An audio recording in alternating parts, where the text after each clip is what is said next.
This is Zoryna, and I'm here to see Howard, and I've got a big surprise for him. I haven't stripped for him in a long time. Matter of fact, he hasn't stripped for me in a long time. So we'll see how far he'll go, and I'll go just as far. Hey, you know who stopped by to say hello to us? Who? Hold on. Let me get my shades. I'll tell you who stopped by. She used to come on our show all the time years ago. I told her she could come in and quickly... I thought I vaguely recognized this person. Who is it? Gary thinks she had a ton of surgery on her face or something. Because I said that somebody I'm supposed to know, but who is it? That's Zoryna, Queen of Dreams. I thought so, but it doesn't look like Zoryna. She must have done something. Zoryna's a stripper who we knew, who then she went to Triple F Bra. Right. Oh, here she is. Here's Zoryna. I got to see why she looks so different. I'm always amazed by women who make Triple Fs. Wow, she does look different. Well, first of all, who is that? Well, she lost a lot of weight.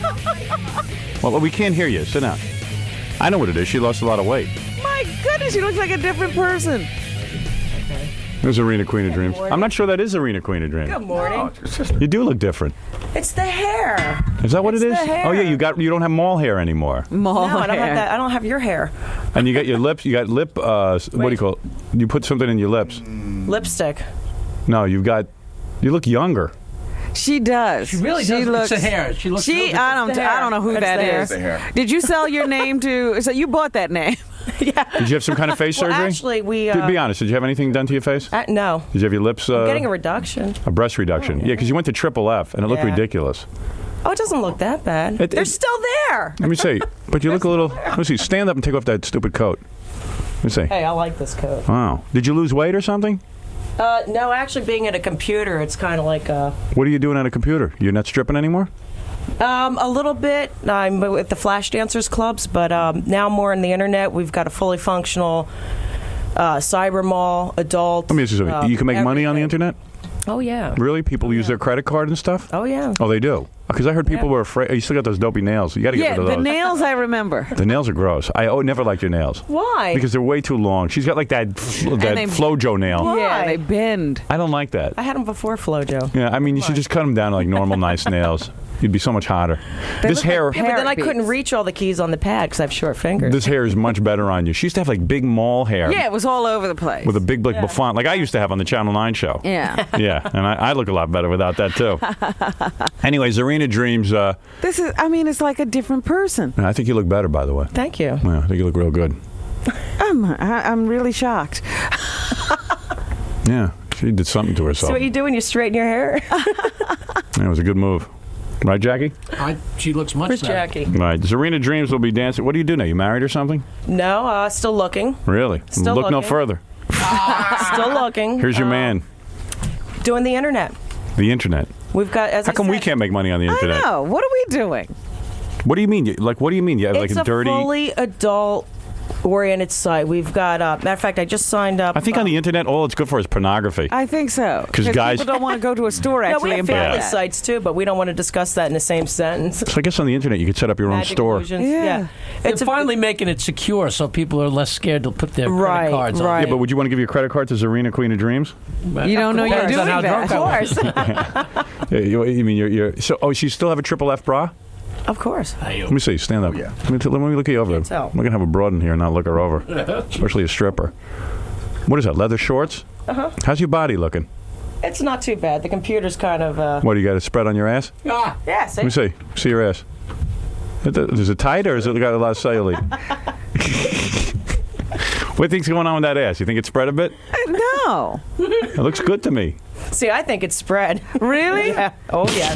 Really? I'm honest. Who wants to hear the honest? This is radio. You can lie lie. to me. Lie to Yeah, me. but I need to work it off. Whip it out. Let me see. Let me see your ass. You're never uptight about that. Let me see. Whip it. Pull down those shorts.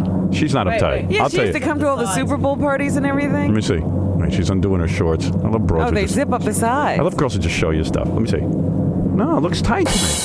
Show the boys. What do you got? Stockings on?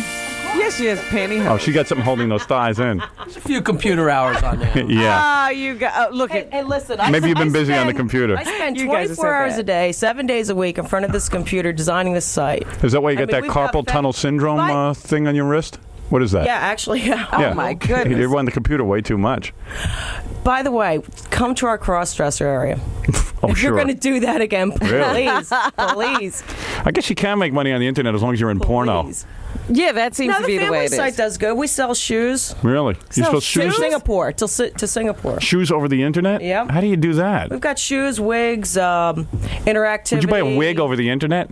I think that's the only way to buy a wig. When do you want to try that on? Yeah. You can send it back, right? Hair products, not really. Oh. Interesting. But we're developing a system where you can put your face with the picture of the wig. Oh, I So see. it's total shopping. I see. Wow. You get to try it on. I see. Anyway, Zoryna Dreams will be. How many people even can figure out how to get on these I have websites? no idea, but it seems to me that strippers have a lot of time to figure out the internet. And we know that every stripper's on the internet. Yeah. The other one, what's her name? Uzo's on the internet. And what's that other one? The Tempest. Tempest's on the internet. They're all on the internet. All strippers are on the A internet. lot of them have their own pages. Yeah, and stuff, web page. Right. but those don't make money. Those are just like, come look at a picture of me and there they are. And you know who else is on there? Nicole Bass is now on the internet. Is that right? Yeah, she gave up her gym business, and now she's like, I don't know, she's doing this thing where if guys send her $500, she'll come over to your house and wrestle you. God. But it's not That's sexual. interesting. Let's sign her up. It's not sexual. I wonder if she's getting any business. Yeah, supposedly she's That busy. is so funny. Yeah. Well, Howard, you know, What a great birthday present for someone. Well, and like evidently there are guys who are into like she-males and like whole thing, yeah. or like women who look like men and are real muscular, and they're into like wrestling with them. And then like Nicole will take her thighs, which are huge, like a nutcracker. She'll put your head between her thighs and like crack it. Oh my God. But doesn't she, And it's $500 to have that done. she promises she won't hurt you and all this. There was Yeah. a whole thing. Yeah, she's got a whole business, and evidently she's pretty busy. That is the funniest thing I think I've heard. Yeah. And now I want to see it. Yeah. Why don't we ever come in and wrestle? Why don't we her. hire her for somebody? Get somebody to For Fred. volunteer to wrestle. I'd like to actually see her go to somebody's house and have this done. Hey, Zoryna, do you wrestle anyone? no, not yet. Yeah. Sounds interesting, though. I missed you, honey. Where you been? I don't know. Well, actually, I've got something Where here you for been? you. I've been right here doing nothing. Since I guess it was, we used to see her all the time when we did the Channel 9 show. Yeah, and I used to Yeah. have the Super Bowl parties, but Yeah. I don't have those anymore. Right. Well, they Oh, you don't stopped. have them anymore? Not really, no. Oh, wow. I should have another you usually one. have them in Depressed. here, don't you? Well, we used to have a Super Bowl party. Now we have Have one Super Bowl. this year. Now we have a Super Bowl party at Scores. Oh, that's what you've been doing the last couple of years. Yeah, you can come to that if you want, When is it? because you're a hot chick and like you could just service all of us. They have it the Friday before Super Bowl. Yeah, Friday before Super Bowl. When is Super Bowl? 2 weeks from last Sunday. Yeah, maybe I won't be working that day. Maybe I'll go over to Scores, bring Zoryna Queen of Dreams, teach the other girls how to really work. I'll be here, I think. Yeah. Unless you're on the internet. Ooh, What do you do? I love that. Have you ever done a sex video? A while ago, yeah. You did? Oh, yeah. I never saw that. I Anyways, sent you a copy. was that right? Who took it? Here's I a don't know, whole like- package for you. Let me see. As a matter of fact, here's some of our products from Tight End. We've got videos for you. Tight end. What, dirty? Is that you? You're into dirty porno videos now? Actually, I'll be directing one. We're running a contest. You're directing an X-rated I'll video? be directing an X-rated video. But you're not in any I'll of them. pass this to you. No, I'm directing. You're directing. You moved right into directing. Right, and- You're like Betty Thomas. Exactly. I see. So you're going to take your triple F breasts and reduce them? Yeah. Why? What are you going down to? What are you going down to, a D? Probably like a triple D. A triple D? Just a little bit. Down to a triple D. Down to a triple D. They change with the wind. I didn't even know there was a Triple D. Yeah, well, there is. You love them. Hey, let me see him. Do you still show them to people, or are you out of that? You do? Can we see him? Well, actually, you know what? I just signed LaToya Jackson's agent up, so Yeah. I'm really not supposed to. What, show your breast to me? Yeah. Oh, I'm not get outta here. He told me I could go to strip clubs and I could like not strip and make money. I know you do. Is that what you're going to do? A Hello? flash dance? What Get do you with the mean? program here. Who- is that what he LaToya said? Jackson's agent. Get it? Jack Gordon? Yeah, Jack. Yeah, so? Is that a Al's joke? Diamond Is Cabaret. that a joke? Yeah, Al's Diamond Cabaret when she wouldn't take her clothes off. Is she making a joke? I think so. Oh, I'm Come sorry. on, somebody get with me here. None of us are with you right now, are we? We're not That right went up to flying past. speed. Now I know what she meant, but it went flying past. Yeah, I Yeah. know. Anyway, so we can't see your breasts, or what? Oh yeah, we can. Oh good. Zoryna's going to show them to us. Look at those. This is triple F, Robin. Now she looks now like now you herself. remember yeah, me. now you- And what are you wearing? A bondage bra? Well, yeah, we have a bondage room on the neck. She's got a harness that holds them up. know. Let me see those. I got tired of Let me see if you should reduce them or not. around myself. I'll tell you whether to reduce them or not. Let me see triple You F. know, I think she has to wear all those straps to hold them up. Yeah. Wow. Look at the size my of goodness. Jeez. Now you remember me. Oh, yeah. Can't forget those. Look at those, Robin. Can you believe it? Robin won't look. Now she looks Did you look at all, Robin? Now you remember I'm me, right? laughing. Did you look? Yeah. Oh my goodness! I like them though. See, that's not looking like, not even like looking at a naked woman because nobody straight looks hair like that. A cow looks like that. No, they don't. It's like basketball. Fred, don't have a side conversation, please. You're killing me. This girl's out of control. Wow, look at those. Howard, those are immense. I'd leave them. I'll tell you one thing. It's You would leave a 'em. good job. I don't see any scars or anything. It's hard sitting at the computer. Who did that for honestly, you? What so- doctor? Dr. Johnson. Well, Dr. Johnson. How could bet you he sit at a was. keyboard with those? It's difficult, but I have this midget that sits under the desk and goes Holds like them up? this. Yeah. Where do they go? Where did they make the incision? I don't see an Right incision. underneath. Underneath. Seen that, haven't you? No, let me see your incision. I don't know if you can see it. It's like basketballs. Oh wow, is that an incision or? God, they're Is it everywhere. like you haven't seen large Beautiful. breasts in a while, or what? Yeah, I Or haven't is it seen just- any in a while. Not like that. Zoryna, thanks for coming by and cheering Thank us you. up. Thank and you. we'll take a break and we'll be back. We have much more to get to on the show today. So Yes. I just wanted to see her big breasts, big boobies. That's all. You look great. Thanks. All right, that's Zoryna. Bye, Howard, and bye, everybody. I'll see you later. Hopefully, you're going to have me back. Matter of fact, I want to go to Scores. Somebody better tell you. So, wait, you are getting in? When are you getting your implants taken out or shrunk? I'm gonna get get a. I mean, these bags are too heavy. Ugh. I mean, you sit at a How computer much- and you have the bra, and you're like. How much do eh. they weigh each? I actually wear one of the bondage harnesses to work at the computer. You know, it's like, Do you really? Yeah. Do you know how much they weigh each? Have you ever weighed them? probably about 8 pounds. 8 pounds? How Yeah, I long want to ago? get them like more 6 pounds. They're going to be still big. Did you? But I'm just Were they ever bigger? one of my no. No, this No, is this the is biggest it, yeah. you've ever been. And it's one of those things where I just want to be like big, but I don't want to be too heavy. Does that make Right. sense? They've got like a new implant out, so it's like I'm gonna go for that. Do you know a lot of girls who have them for a long time, then get them out, Yeah. and then what happens? Basically, everybody does. Everybody I mean, you eventually can't gets them live out. like that forever. I mean, guys, I know you love it, but we cannot live like that forever. Please, no. We do it, you know, for a while, but honest, I'm so honest. But eventually you're gonna get them out. Yeah. Totally. Yeah, Go back to and I'll being go a- back to my double D-ish, my nice big normal breasts. Normal size. Instead of my nice, real huge normal breasts. Yeah, that's it. I hate wearing bras from the 60s, you know? That free love. Are you a And, hippie? see how real they look? They're huge. All right, Zoryna. Good seeing you again. My pleasure, And we'll thank see you soon.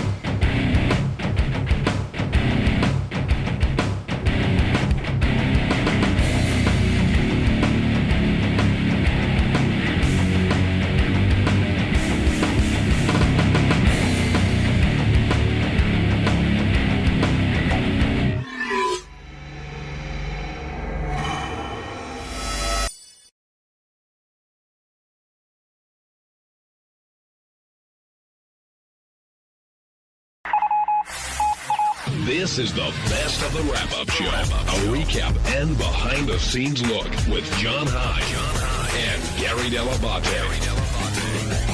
The best of the wrap-up show begins now. All right. On Monday's wrap-up show, we were talking about Tim and his stupid fucking diet and how he's not our friend anymore, man. He's gone. He left the world. He's somewhere else. Me and Richard decided he's gone. Check it out.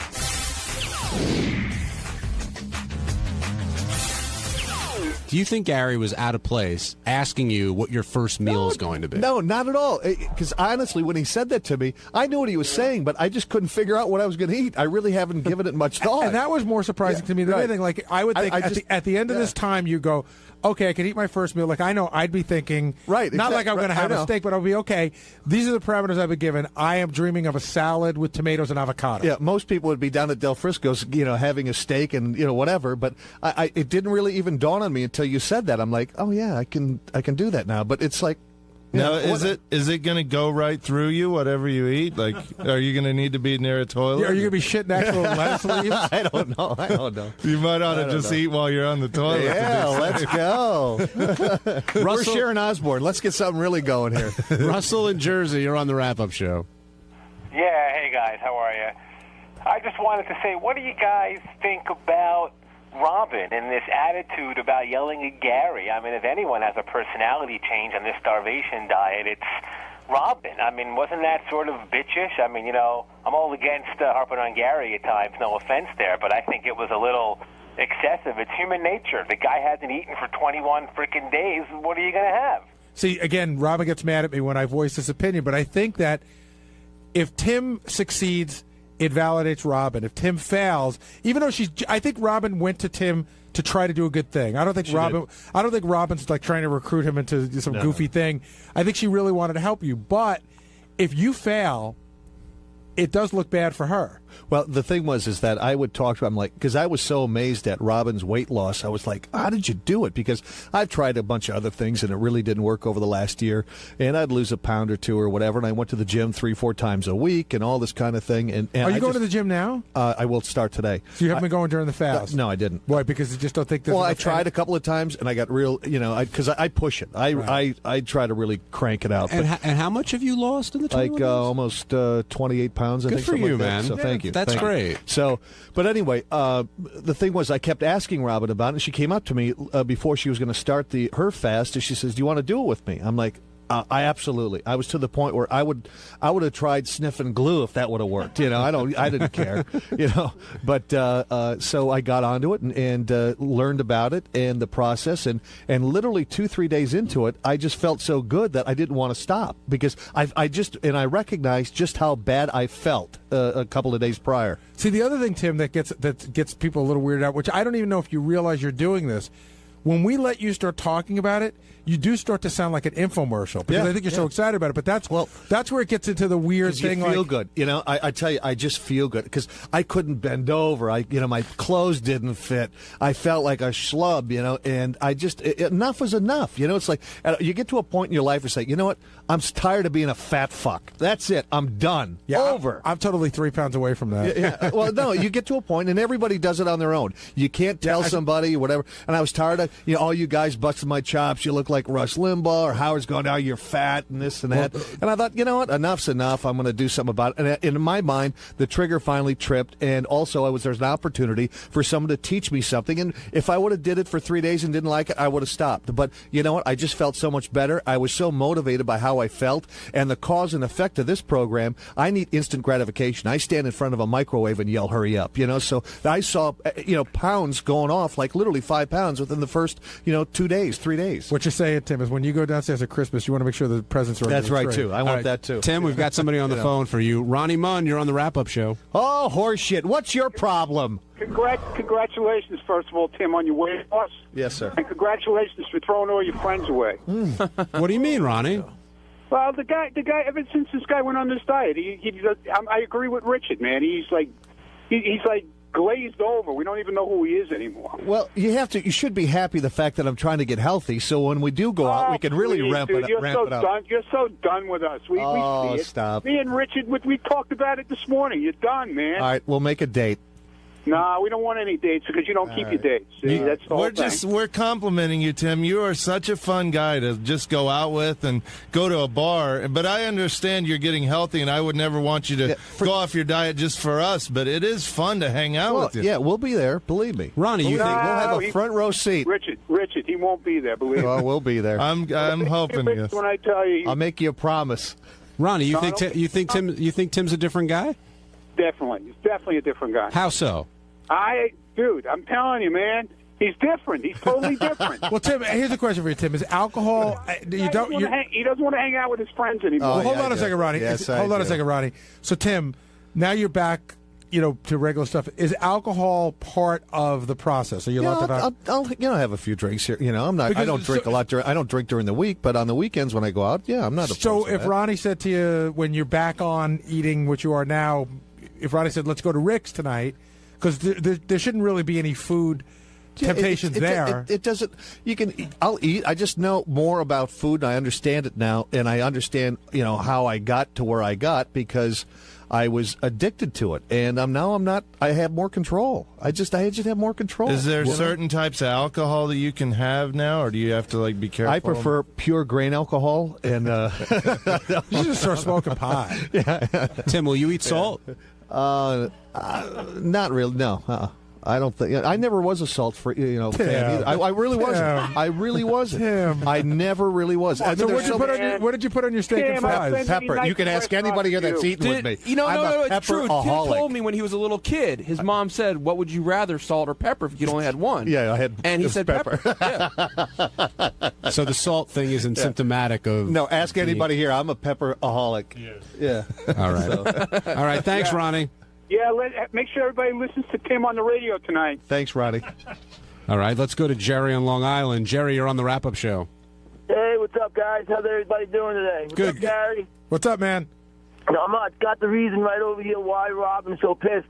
It's definitely because the old saying, the truth hurts. You hit the nail on the head a couple of times in the past couple of shows, especially when you told her basically when she gets all defensive about when you guys are asking her questions and she plays like she yeses you to that or I don't know anything or whatever. I think it all piles up and she's channeling her anger at the wrong way, definitely. Well, if you're saying that I've called her out a couple of times, we all call each other out on everything. She calls me out, I call her out, Robin calls her out. Fred goes back and forth. I mean, nobody gets away with anything in this place. That's right. No stones unturned. I totally agree. 100%. I'm a hardcore listener. I agree. I'm just saying that there comes a time where I think she tries to play it off like it doesn't bother her, and I think certain things do bother her a little bit more so, and, she's been on the show forever, but I think she tries to play it off like nothing bothers her, but then certain things leak out, and she can't hide it so much. You know what I'm saying? I think it bothers her that I goof on the diet, and I'm not doing it to hurt Robin. I'm just not a big believer in it, but Robin looks at me like I'm the one who doesn't understand, which is fine. She's got her opinion. I don't see the light, and that's fine. I mean, clearly, my weight shows I don't see the light. Well, you're a naysayer in a way. Right, but it's okay to have it. Listen, everyone's got to have naysayers, or else the world will just be too perfect. Ronnie in the Bronx, you're on the wrap-up show. Hey, what's up? Hey, Ronnie. All right, listen to me. Gary, you need to go on this diet because I get so disturbed watching Howard TV. You're so out of shape. You're repulsive. True. Instead of being against him and worrying about what he's going to eat, why don't you go on the same fucking thing? The same fast that he went on. Because I can't. Ronnie, do you think you could not eat for 21 days? Listen to me. I'm asking you a question. You're asking me to do something. I'm asking you, could you do it? If I look like that, yes. So on Tuesday's wrap-up show, me and John Hine talked about Flo Rida and making it rain or snow, whatever, the money and the chicks bouncing their asses, and you throw the money at the chicks with the asses, and how much I love big asses, and enjoy.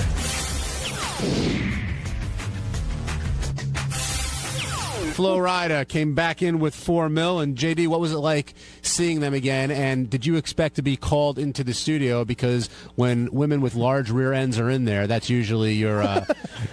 Was my forte? Yes, that is your area of expertise. Oh, I don't know about expertise. It's a liking. Did I expect to be called in? I don't know. I'm not really. I'm out there. If it happens, it happens. If it doesn't, it doesn't. Were you disappointed that you weren't in there while it was snowing in the studio?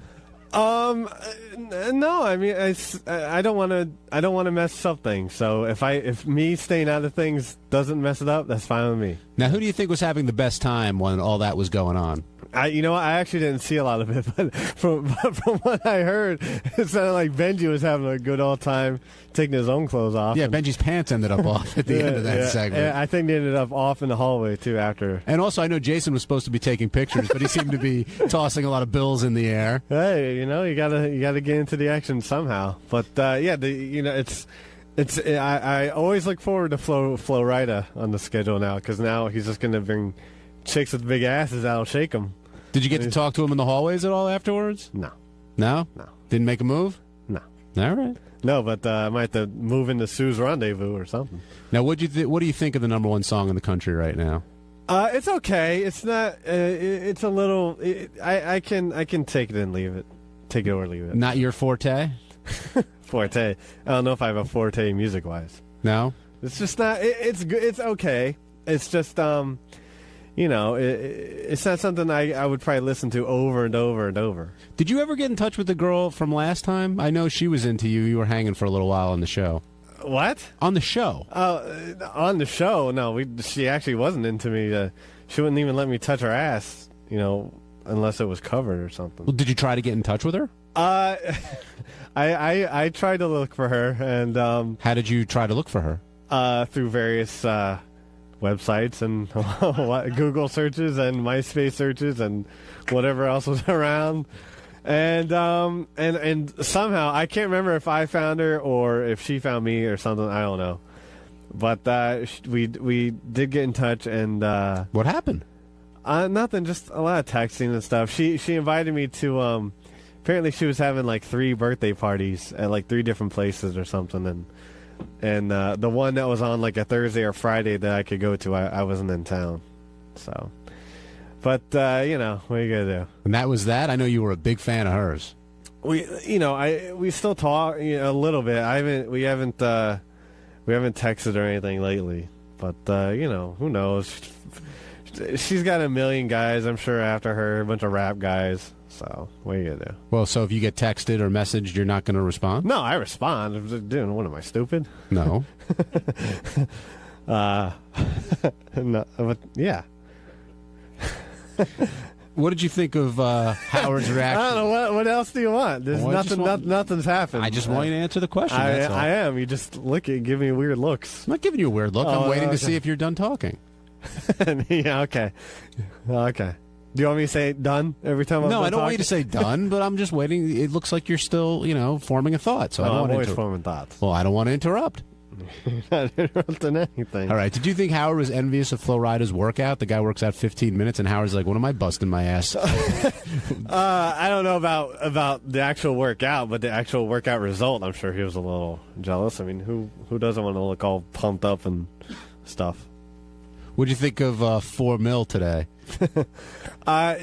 He was okay. He just seemed to be the money carrier, carrier of the money. Now they walked in with like sacks of money, literally sacks of money, and I think Artie pocketed some of it to see if anybody would notice, and then at the end, of course, he gave it back. Yeah. But they come in with and they do their thing, and they always put on a good show. Flo Rida said also that where the money is, though, in music isn't really in the downloads and the records. It's the other stuff. It's the touring, the merchandise, and the bar mitzvah. And he said he got $100,000 to play a bar mitzvah. Well, yeah. I mean, you see these My Super Sweet 16. If your kid likes someone enough and your parents can pay, they'll have you at their party. Now let's talk about the girls that he brought along. What did you think of them? How would you best describe them? Very lovely ladies with big ass. Well, one had a really big ass. The other ass was good. So, more normal, but the other one was just out there. Can an ass be too big for you? Yeah. I've seen some extremely large asses, and But you set limits. Yeah, of course. All right, let's go to the phones. You can't have too much of a well. You can have too much of a good thing.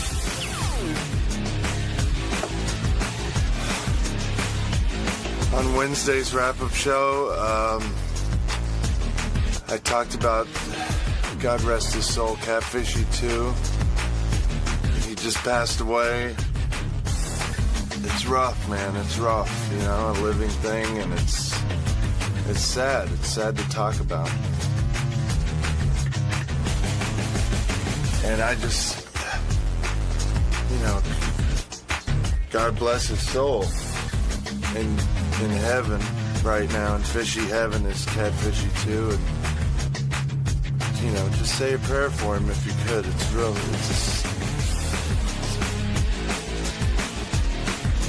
a sad sad thing, man. I don't want to make light of this. I don't want to make a joke out of it.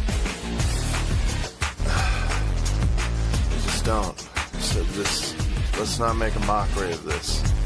And I don't want Chris, who's filming this, to fucking laugh either. So I'd rather you not do that. So here it is.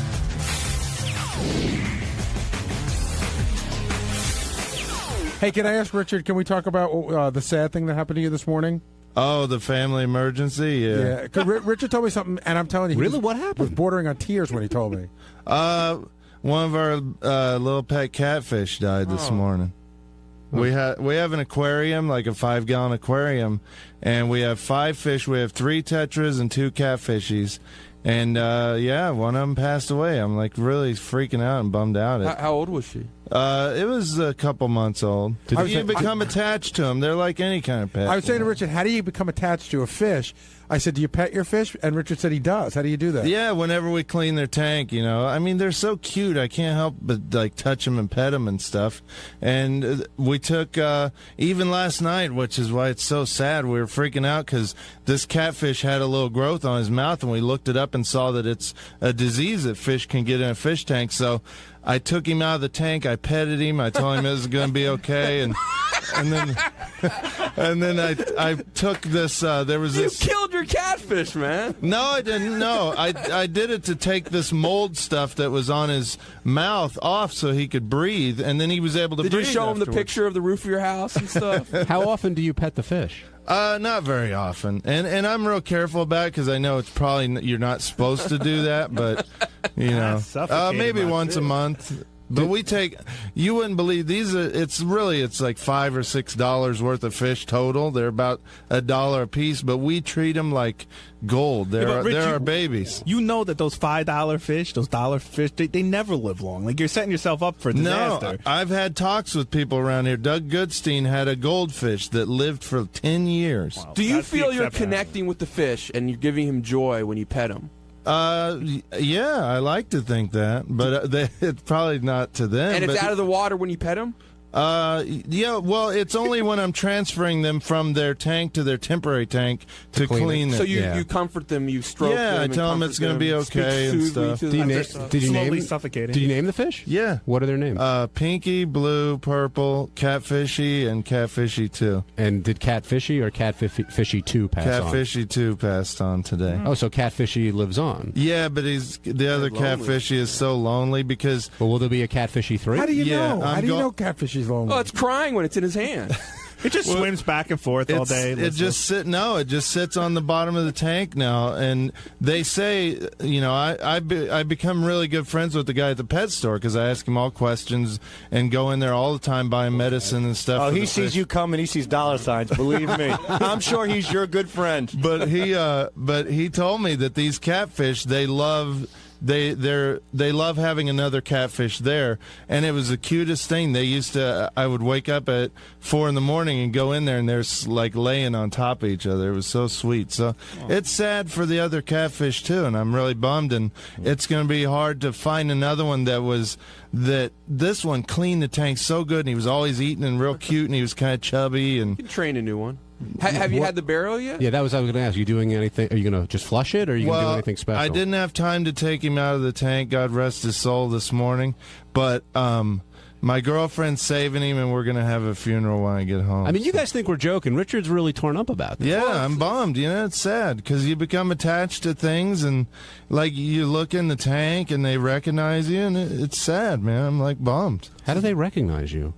Well, basically because they just want fed, but I put my face up to the tank and they all come right up to my face. Do any of the fish, like, are any of them more shy, like kind of don't play as well as the other ones Purple is. Yeah, Purple's kind of a loner, but the rest of them they're so cute.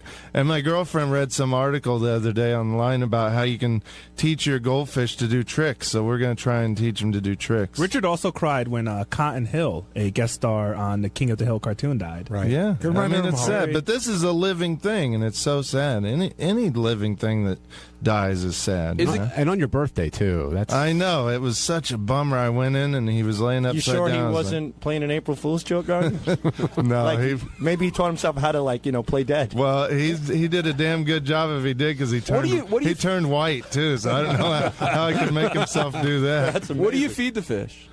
Just fish food, the little flakes. And I actually had to order them special flakes off eBay because sure you did. We bought this new kind of food and it grew mold in our tank, and that's why I think this catfishy died. So I'm kind of pissed at this other kind of food. See, it's funny that catfish need special food because catfish are they're bottom dwellers. They'll eat any crap you give them. Well, that's what the guy at the pet store said. But meanwhile, this food, they were not cleaning it off the bottom of the tank, and it got mold on it. And I think that's what got the mold on this catfish and killed him. Brian and Philly, you're on the wrap-up show.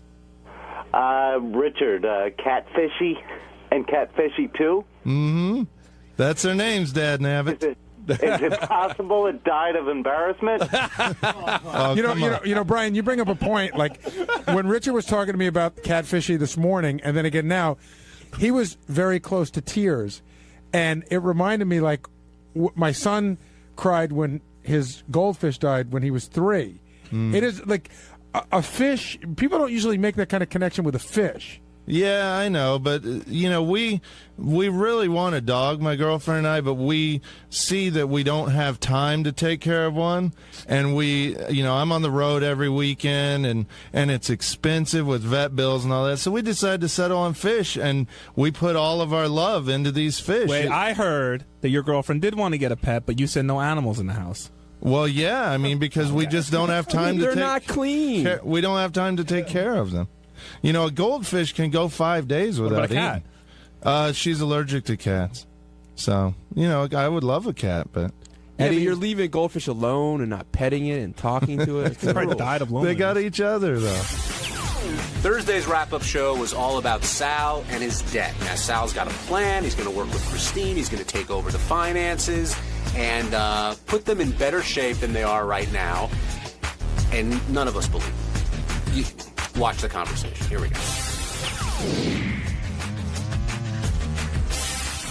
Heather, you're on the wrap-up show. I just wanted to tell Sal that I just feel so bad for you. I feel so bad because I know you're in such a position and you're trying so hard. But I'm just afraid that you feel like this is your only redeeming quality is to let Christine buy all this stuff, and it's not. I'm worried about you. Thanks, but it's not fair. Also, I mean, to put it on Christine. Yeah, we both have the credit cards. We both spend. My problem was that I just got too lax with the whole thing. And I just let her take over, and I didn't stay on top of my finances. And I need to put my foot down when it comes to that.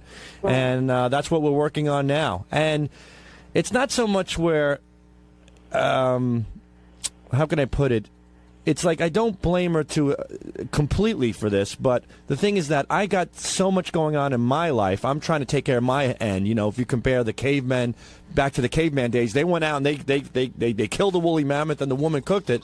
I'm out there doing the hunting, and she's supposed to do. Right, but what happens if? And what happens is when the caveman comes back, he's just like, "Hey, where's my dinner, bitch?" You know what I mean? That's what I kept. I left it up to her to make the dinner. So where's your dinner? Exactly. Well, that's the point. I'm asking you. I'm so exhausted that I'm like, I'm going to skip this meal tonight. I go to bed hungry, I guess. Cavemen didn't have money, so they didn't run into these issues. So, but the thing is that, I spoke to my good friend Rich, and we're getting together on a vacation day next week, in 2 weeks or whatever, and we're going to be putting everything together. We're going to be consolidating all the credit cards. We're going to try to get a good deal, and we're going to refinance at a lower rate, and that's it. The credit cards are going to be cut up that day, and then I am putting everything on Quicken on the computer, and on top of everything else that I'm doing, I'm going to be doing the bills as well. So, Sal, let me ask you a question. In the last 6 months, what are some of the large purchases that your family has made? I don't know. I can't. I really couldn't. I mean, have you had a renovation done? No, you got to know. You would have seen the result of the purchases. Right. The only thing I've seen is that Christine and I are going to Florida this weekend. We have shows to do out there. And, she took about 7 or 8 different outfits out with tags on them on the bed and started trying them on. And she assured me that she bought them a long time ago. I was just like, you know. And here's a perfect example. Sal, at this time last February, a year ago, you came back from Florida and told me that story about how you had to ride the bus while your friend had the car, and about how your credit card was denied when you went to breakfast, and how embarrassing it was. Oh, and but so you went through all that, and then what did you do after that to rectify the situation? I went to work. I just you didn't do anything. What's there to do? I have enough stress in my life. I don't need one more. How much is the Florida? I mean, Gary, the gun is 5 feet away from my head. I don't need to push it 4 feet, 3 feet, 2 feet. You know what I mean? No, but sometimes I don't. Well, I sort of do. In the sense, I think sometimes with Sal, it's easier for him to put blinders on. Right. Yeah, and just not acknowledge the deal, and then unfortunately it builds up to something like this. Who wants to see Christine rack up all those Motel 6 bills? I mean. You know, he just keeps his head in this. How much do you think the Florida trip will cost? Round figure, about $800. There's no way 5 people are flying to Florida. No. My children aren't. My mom and my mother-in-law are watching my children. Oh, so it's just the two of you. Just okay, the two of us, and Richard and Kristen are going. So we got the hotel, and we're doing 2 gigs out there. So, okay, it's so it's not that bad. Otherwise, I wouldn't be able to afford with the children and everything else. So let's see. Yeah. So we're putting this plan together, and we're looking to refinance, and hopefully we'll get out of the hole. And I'm going, like Howard said, I'll take my dress off and do the bills. You know, guarantee that never happens. Nothing like the tough love program from Howard Stern. Jason, why don't you think listen, Sal's talking a big game. I guarantee 2 weeks from now there's no plan, there's no quicken outline, there's no refinancing of anything. I think he might get some advice that he'll follow a little bit, and that'll be it. I tend to agree with that a little bit. I'll put. You want to make a bet, Jason? No, because I really don't care. I'm just saying that I don't think it's going to happen. Because the rest of the audience doesn't care about what you have to say either. Oh wow, my wife spends all my money. I'm not wiring at all. But I'm not complaining one bit. So do you think Howard went overboard this morning? That's Howard. Howard does. But do you think he did? I mean, Jesus, I think a little bit, put on the makeup, put on your dress. Sonny boy needs mommy. You're a little bitch. Get on top of your things. You make me sick. And get out.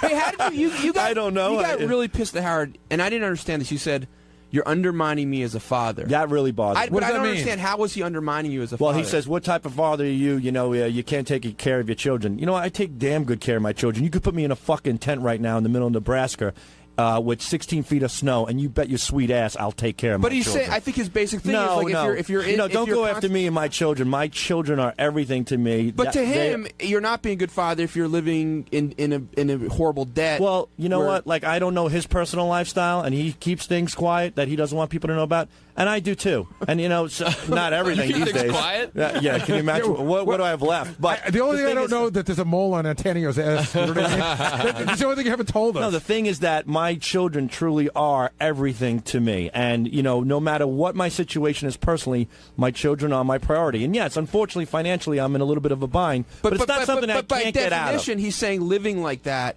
and putting your children at risk for their future means you're not being a good father. Well, I know you love your kids. Right. I think inherently that's his definition. But I mean, just to target you as a father, I mean, to me, it was wrong. I know where I stand financially, but I also know where I can stand in the future if I do the right thing. I'm not down and out. I'm not a homeless person. Yeah, but I've gotten myself in a little bit of a jam because I'm doing something that I love and I'm accustomed to a different lifestyle, and I could get out of it. And my kids are taken care of.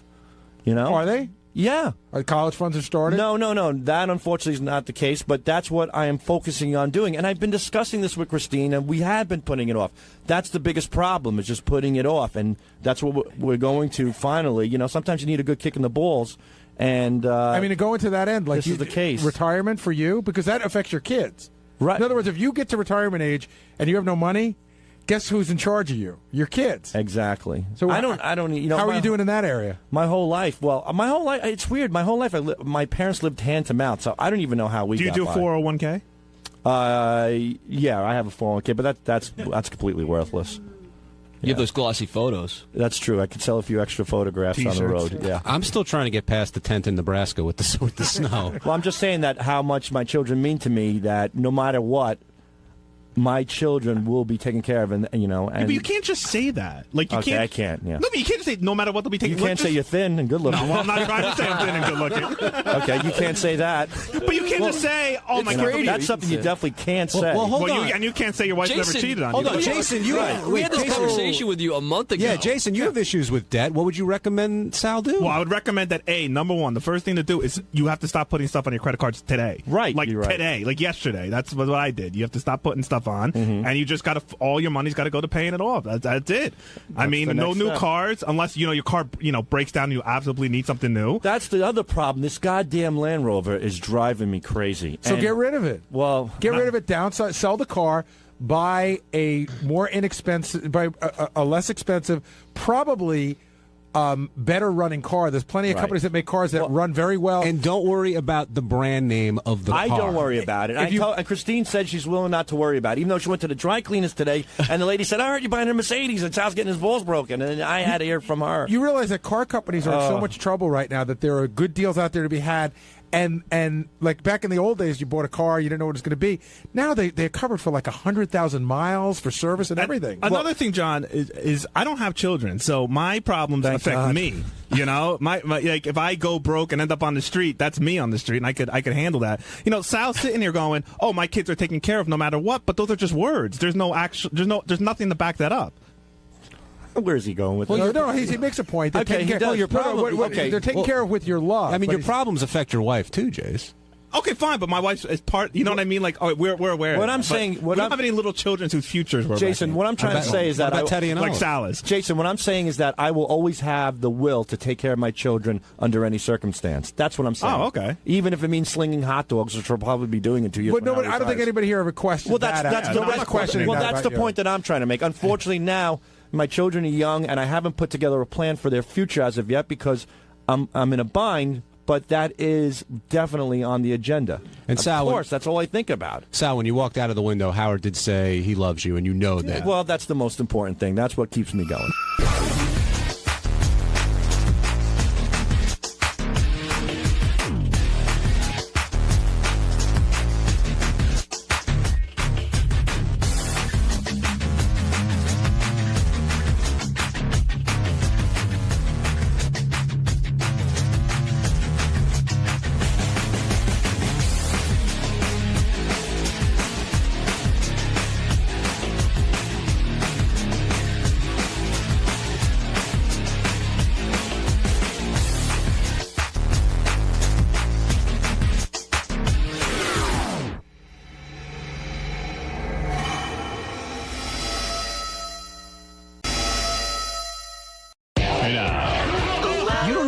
Understand the show. You just ruin everything. You got to be funny in here. I can't wait for you guys to see this on Howard TV. Daily shows, classics, and exclusive behind-the-scenes access. Well, that's going to be on Howard TV. The funniest, sexiest, most star-studded network on TV is Howard TV On Demand.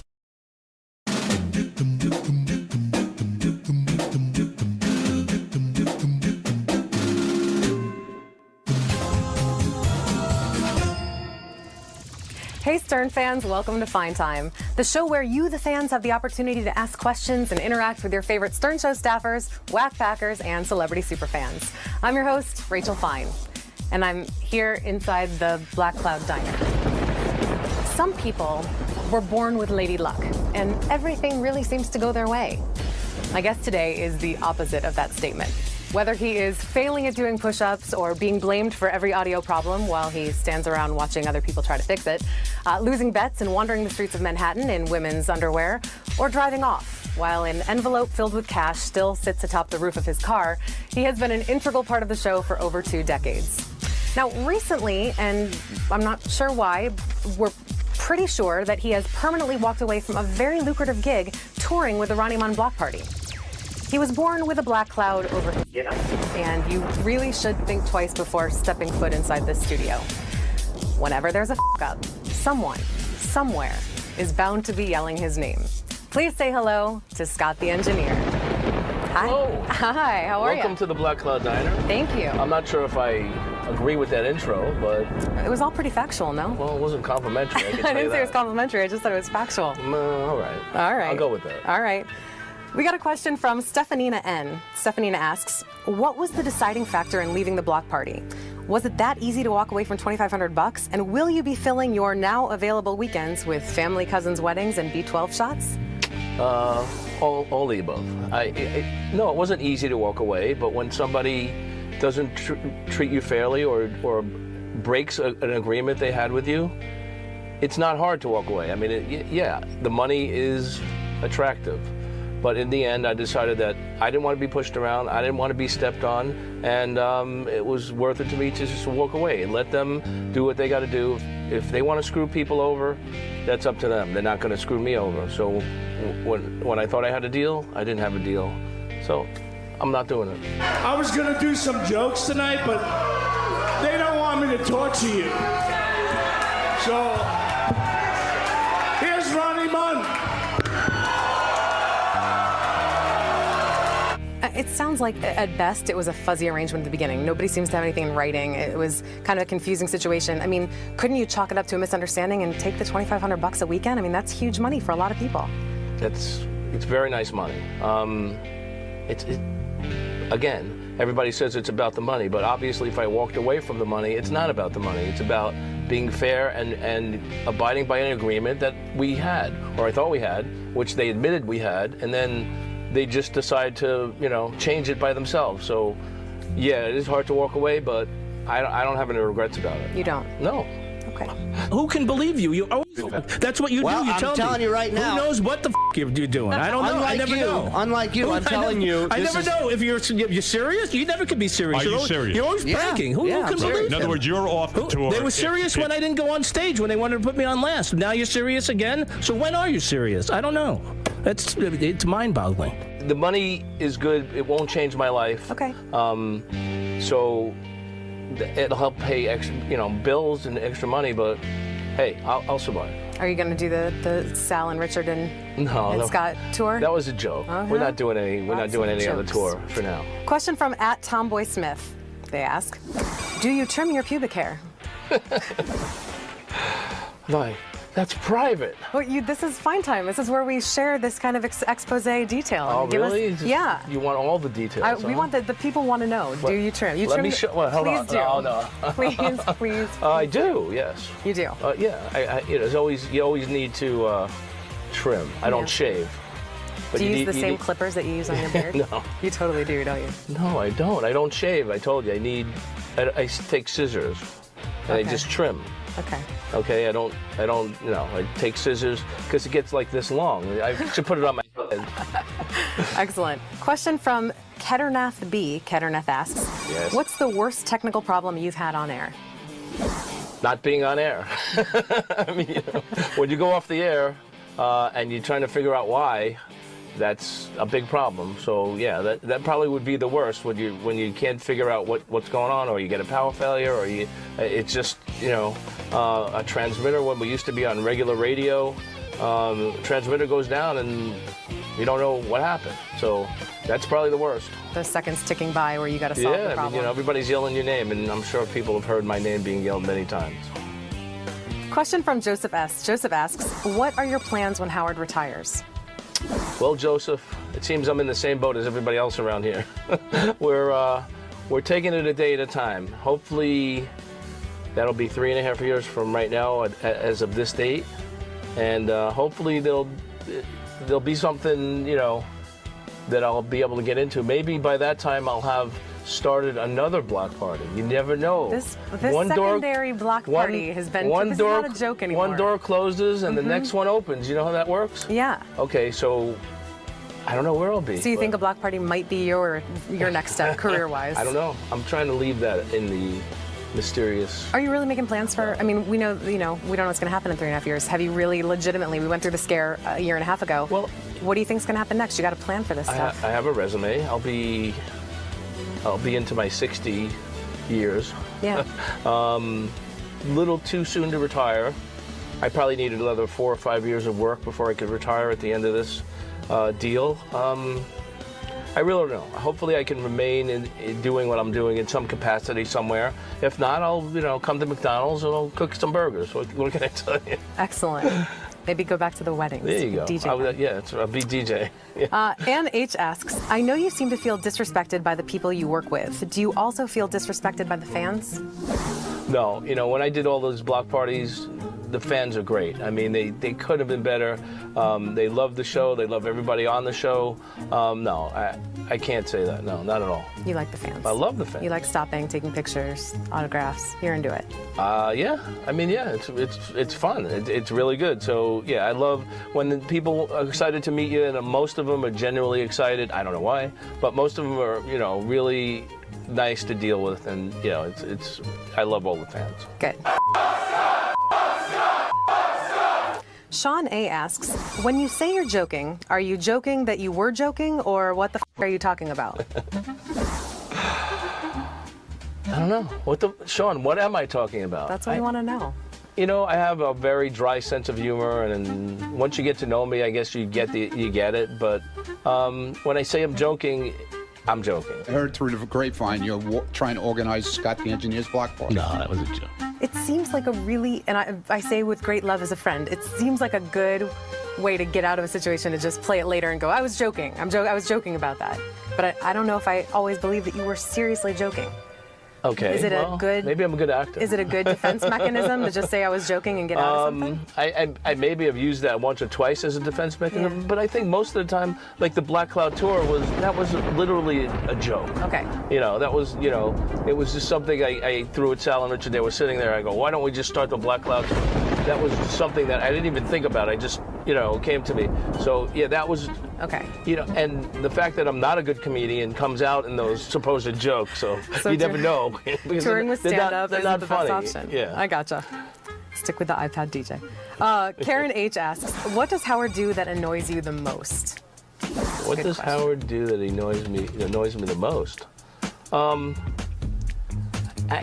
You know what? I can't really answer that question. I don't know. I'm going to make you. There's got to be something that just gets under your skin or frustrates you.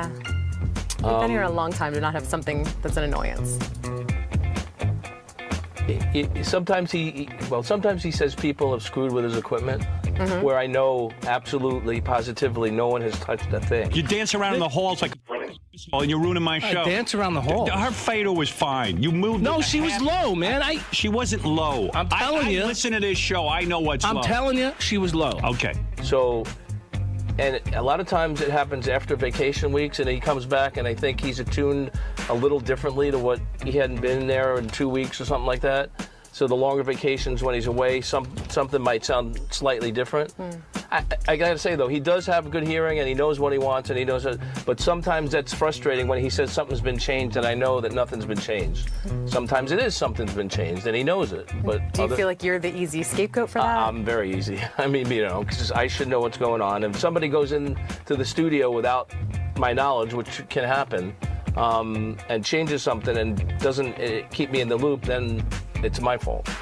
So I try to make sure that everybody tells me if there's any changes going on. But that's frustrating when he thinks there's been a change and I know there hasn't been. Gotcha. So. At Trackstar1979 asks, it seems like you and Gary never got along. When did it all start to go downhill? We always got along. I mean, we work together. We have differences of opinion on the way things should have been done. You got to remember when we started, or when I started with Howard, it was basically, there was nobody worked for the show. It was Howard and Robert and Fred and Jackie and Gary and me. That was it. So when I came in, so me and Gary had to deal one-on-one with everything. We were in charge of best of, and I was in charge of putting it together. He was in charge of pulling all the, the shows and everything. So we came to heads on some things that, obviously when people work together, they're gonna have disagreements, and that's where it stems from. There's no really, hatred for each other. In other words, if you can't get it done because you're overworked, I don't want to hear it. If you can't get it done because you're overworked, go to Richie and you need more help. If you don't respect what I have to say, you couldn't get the job done if your life depended on it. Do you consider him a friend? I consider everybody that I work with friends. I mean, they're more associates than friends. We don't hang out together, but yeah, I mean, everybody I work with is a friend. I was working on issues. What do you think I'm doing? Get off? Yourself. Angelo V asks, how many push-ups can you do today? Can you give us 5 right now?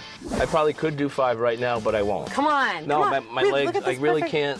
What? With the legs and the B12. The legs are the least involved part of the What, are you push-up. kidding me? The push-up is kind of more on the top. The legs right? are. I mean, Well, I it's gotta really the support core. myself with the legs. I think it's worth a shot. You do. Yeah. You do. Let me see what you got. You want me to do 5 real push-ups? Just do 5. 5 is I haven't nothing. done Come on, come on, any come on, in a come on. while. That's what we do on Fine Time. It's breaking Hold on information. a second. I got a cable here. You can just give a good Hold stretch. on, I got it. I think you're capable of this. I have great faith in you. Can you get me? Let's see. 2, 3, 4, 5. 6. 6. I did one for You know good luck. what? I did one for good luck. I'm impressed. That was outstanding. I probably could do more, but I mean, if you want to, feel free. that's okay. Was that impressive? That was impressive. I went down pretty far, right? I mean, those were real push-ups. Did Scott do 17 push-ups? No. Thank you. No, I have to be honest. You can't say that. You blew the whistle once. If it wasn't a push-up, you would have blown it more. That's all I gotta say. Wait, he said. Hey, I'm leaving. I know it. You better pay off. You're in.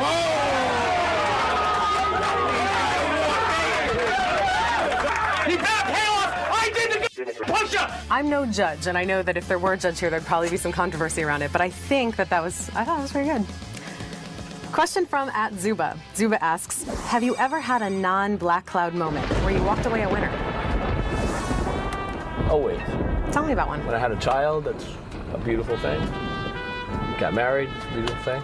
Yeah, of course. So there you go. Do you think more things are lucky in your life I than got this unlucky? job. Yeah, that's huge. Right? Right. Huge. Best thing. I mean, right? Who wouldn't love it? So when people say I have a black cloud, don't believe it. You still don't believe in the Black Cloud curse? You don't subscribe? I think I have my share of good luck and bad luck just like everybody else. Yeah. Things go wrong in everybody's life and things go well. So I don't think I have any more or less. Fair enough. I want to thank Scott for taking the time to answer the questions that you, the fans, submitted. Keep sending your questions in. You can tweet them, you can Facebook them, you can email, you can even send video submissions and be a part of the show. Remember that this is your show, so don't screw it up. Until next time, I hope you had a fine time. Scott, I had a fine time with you. So did I. Did you enjoy this? Thank you for coming to the Black Cloud Diner. I didn't want to. I'm not going to lie to you. I've been in here one time before, and it was the worst week of my life, and Well, I had to take a minute to prepare myself to walk in. Get ready for another bad week. God, please no. This is the last time I'm shooting something in here. It scares the shit out of me.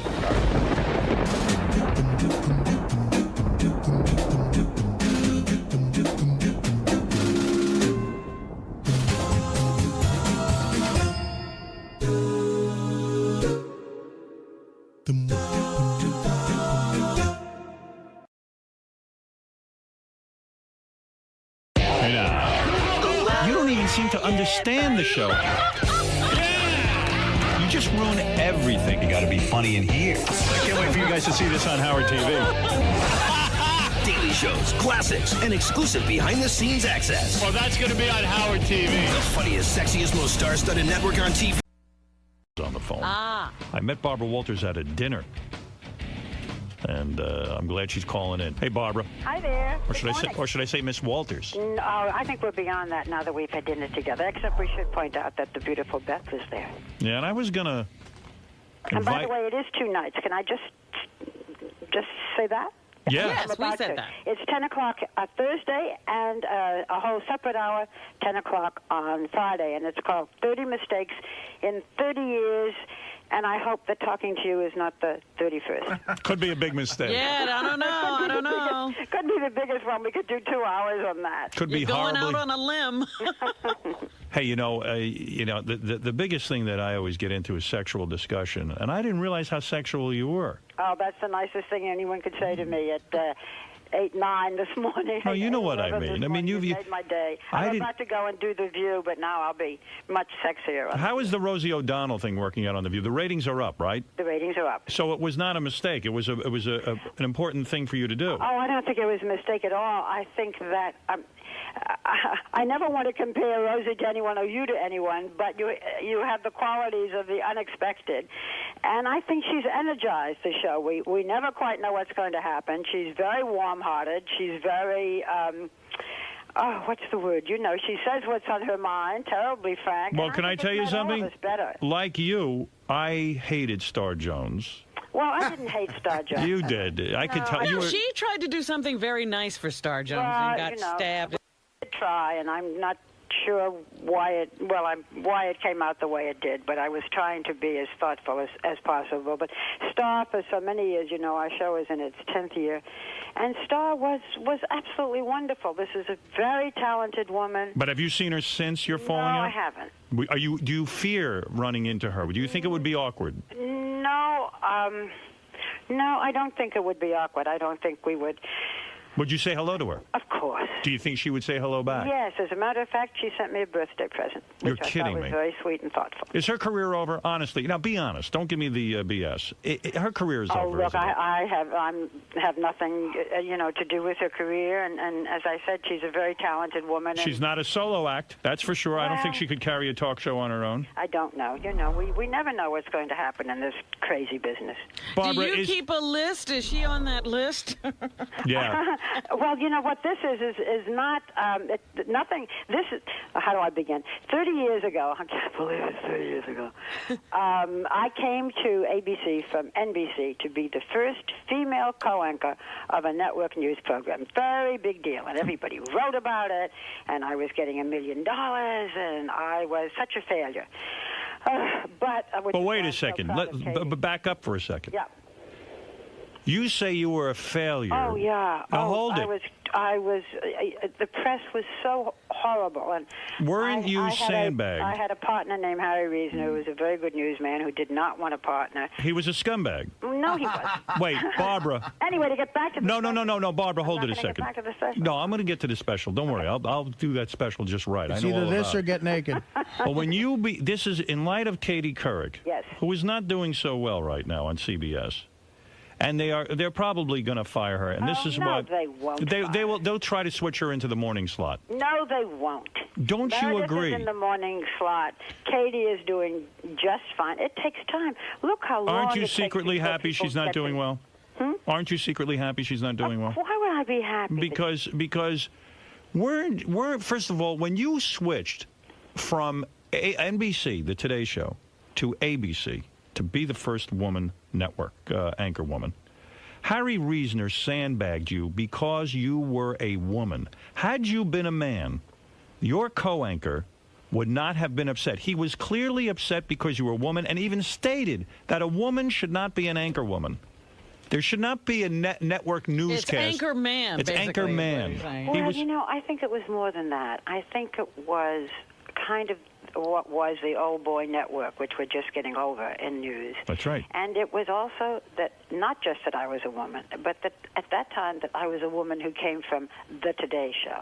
I hadn't spent years at the Associated Press or United. And you Press. were I was attractive. of the generation that got its training in television. And you were the press attractive. Well, anyway, it was a very tough period, but part of that $1 million salary, which nobody cared about, nor should they, was that I had to do 4 one-hour primetime specials a year.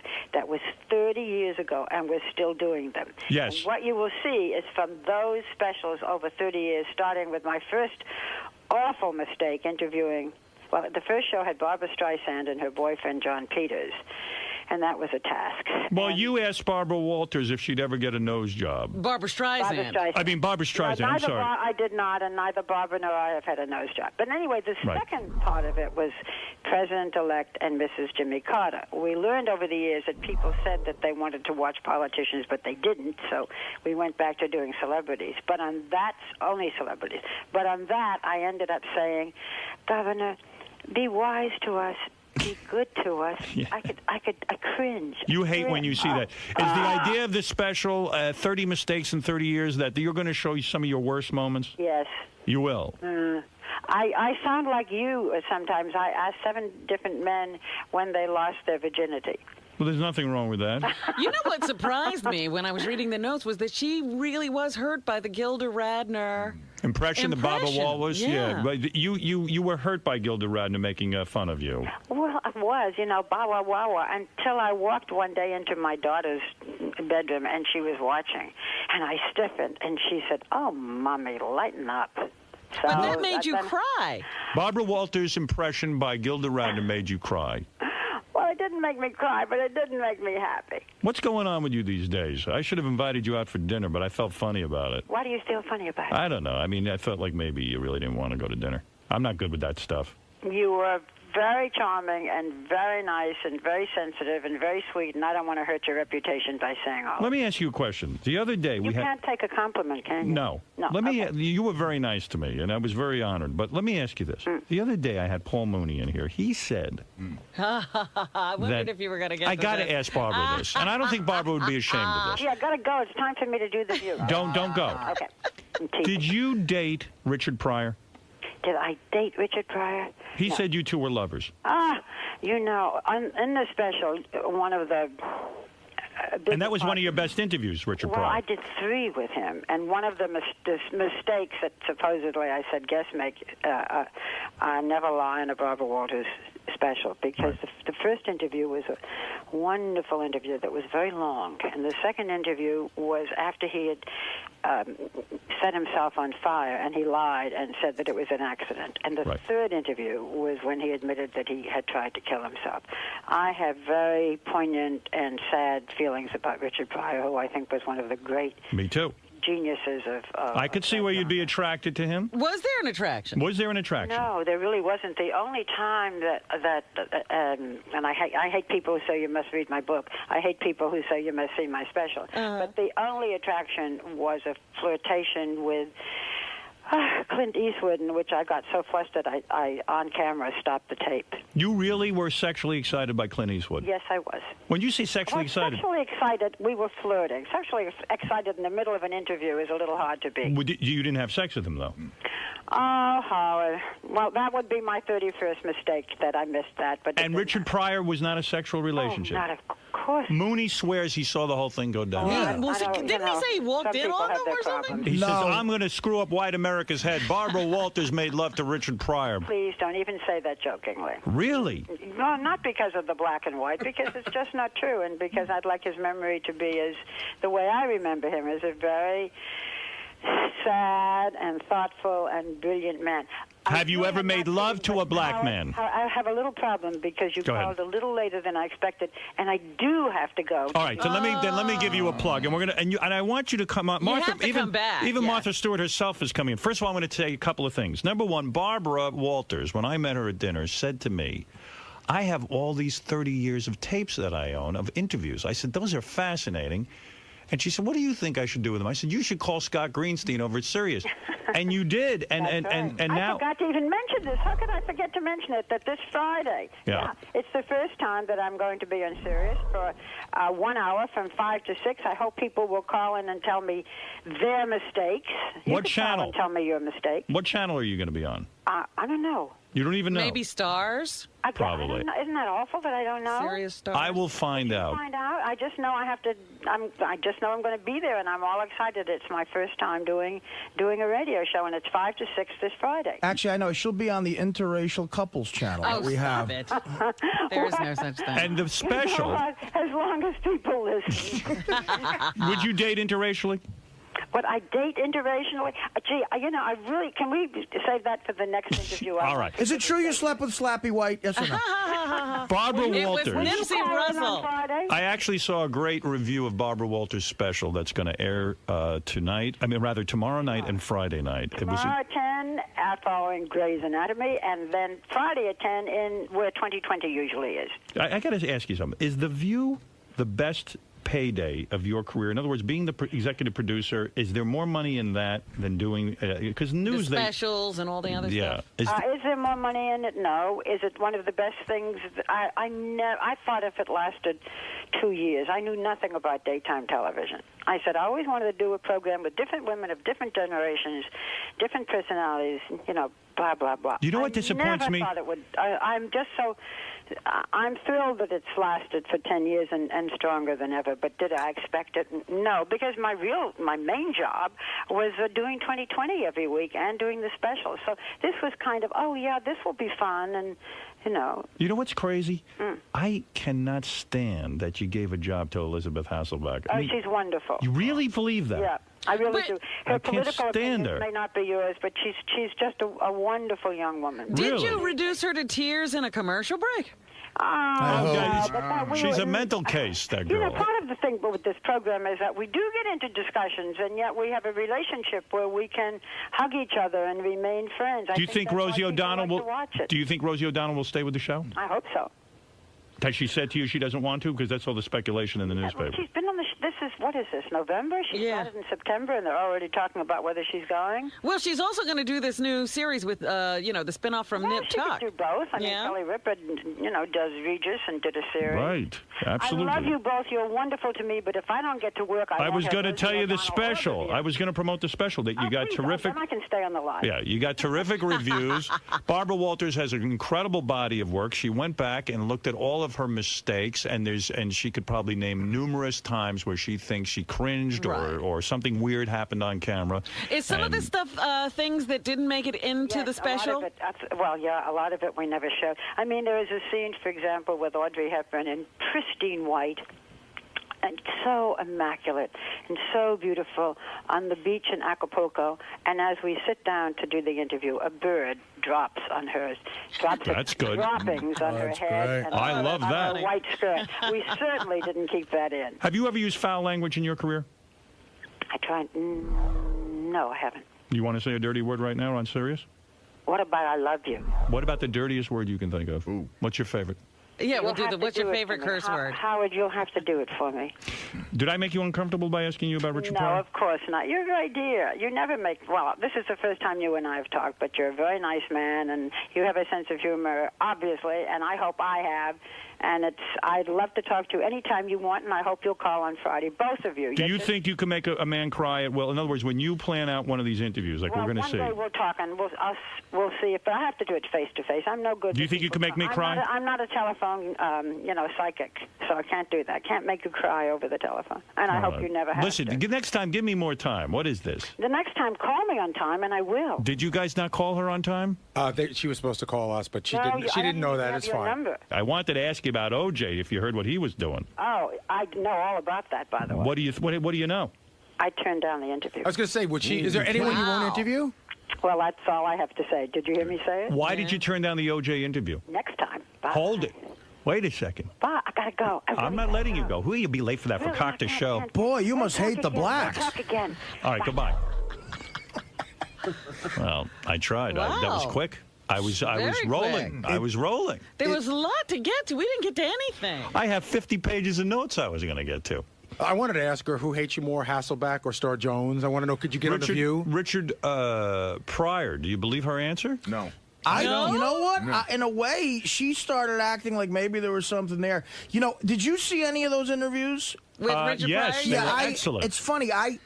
Because for a while when I was a teenager, I got a cassette of one of his albums, and I became like obsessed with him for a while. And I taped his interviews with her. Yeah, and I used to watch them over and over because they were really cool. The first one is fucking amazing.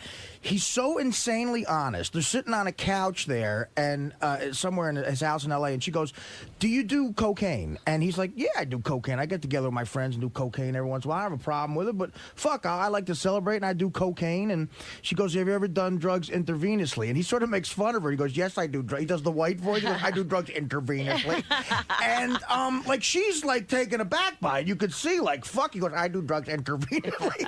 and there was a connection there. Like, I don't know. It was just one of the best interviews I've ever seen. Mm-hmm. The second time, he looks crazy fucked up because I think it was 2 weeks after he got out of the hospital. After the burns, yeah. And he's got an odd look to him, like he was skin graft or something. And she is so upset. Like, you could tell it's not a phony upset. Like there is a connection. She's like, "God, Richard, are you okay? And stop doing this." Yeah, what are you doing to yourself? Yeah, almost like a family member. And he's emotional. And he goes, "Listen, I had an accident and I'm done with drugs. I kicked him and everything." And that was even more emotional. The third one, he's there with his wife. It's in 1986, the third one. He's clearly sick already. He's insanely thin. And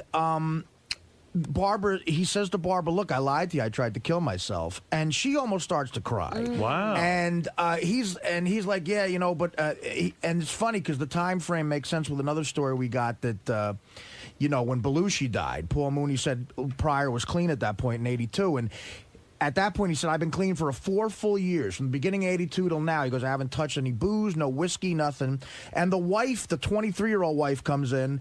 And it's funny. There seems like a little hostility between Barbara and the wife. Well, of course. I'm being honest with you. Like, it's funny. What did you think of her revelation that O.J. Simpson interviewed? She turned down. Would you turn down an O.J. Simpson? Well, that's funny because she interviewed Monica Lewinsky. She's interviewed Fidel Castro. Who's the guy? Hussein. She interviewed Hussein. She's interviewed really bad people. Yeah. I think back then is when maybe she still felt she needed to become this iconic thing, and that's how you do it. Now I think she has that status, and she's older, and maybe maybe it's not as important. Yeah, it's not as important. Why do it? But I always thought she chased the big interview. But I can't wait to listen. Maybe it's because it's not true. Like he's real. saying it as if it, if it did happen, as opposed to just giving the real interview. I would love to just do an hour interview with her. I could get so much. I would love to see you interview her. Just the two of us, That'd be one-on-one. I would love to do. But check out Sirius. Why wouldn't you do that for ABC? Don't you still have that? Is that off the table? Or I don't think it's off the table. It's still on the table, but why not? She'd have to agree to it. Yeah, but have you ever asked her? No. Howard, that was awesome. I am such a fan of Bart. Oh, shut up, Artie. I'm such a fan That of wasn't me. That wasn't me, Marianne. I apologize, Artie. I have other issues with you. I am such a big fan of Barbara Walters. I have been watching her since I'm 17 years old. And when is she going to be on? I wanted to tell her her career is inspiring. Nobody ever said a bad word about her. All the things she's accomplished for women. She's beautiful every day. She's refined. When is she going to be on, Howard? Because I'm going to listen. Well, I'm telling you that I would like to have her on. It's up to her to come in here. And I was just starting to get into lots of topics. Awesome, Now, Howard. Do you think your interview with her now would pique her curiosity to come in, or do you think she sees where it might go and she's not coming in? I don't know. That's a hard one to call. She seems able to handle. But you feel as though.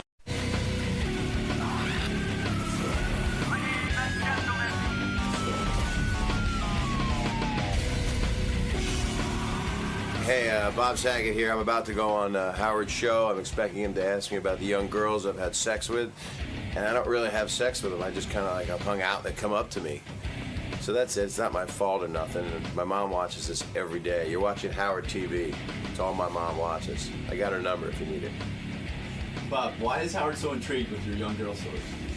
I don't think Howard's intrigued. I think he got a full radio time, and it's special radio because it's serious, So I think the fact that it's uncensored, and I'm still not the wealth of information about getting tons of tang, that's what's so compelling.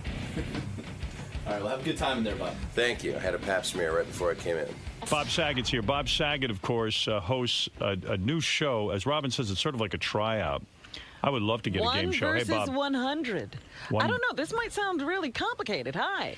It's so complicated. This game show is so complicated, I don't even think Bob can explain it. And he's the host. He doesn't even know what it is. It's 100. It's 1 versus 100. I've often said I met with those Endemol guys, and they sat me down and pitched me on doing a game show a couple of years ago, right after Fear Factor came out. Right. And they explained the game to me, and it was so friggin' complicated, and it sounded like I had to do a lot of work, make people laugh and shit, and I was like...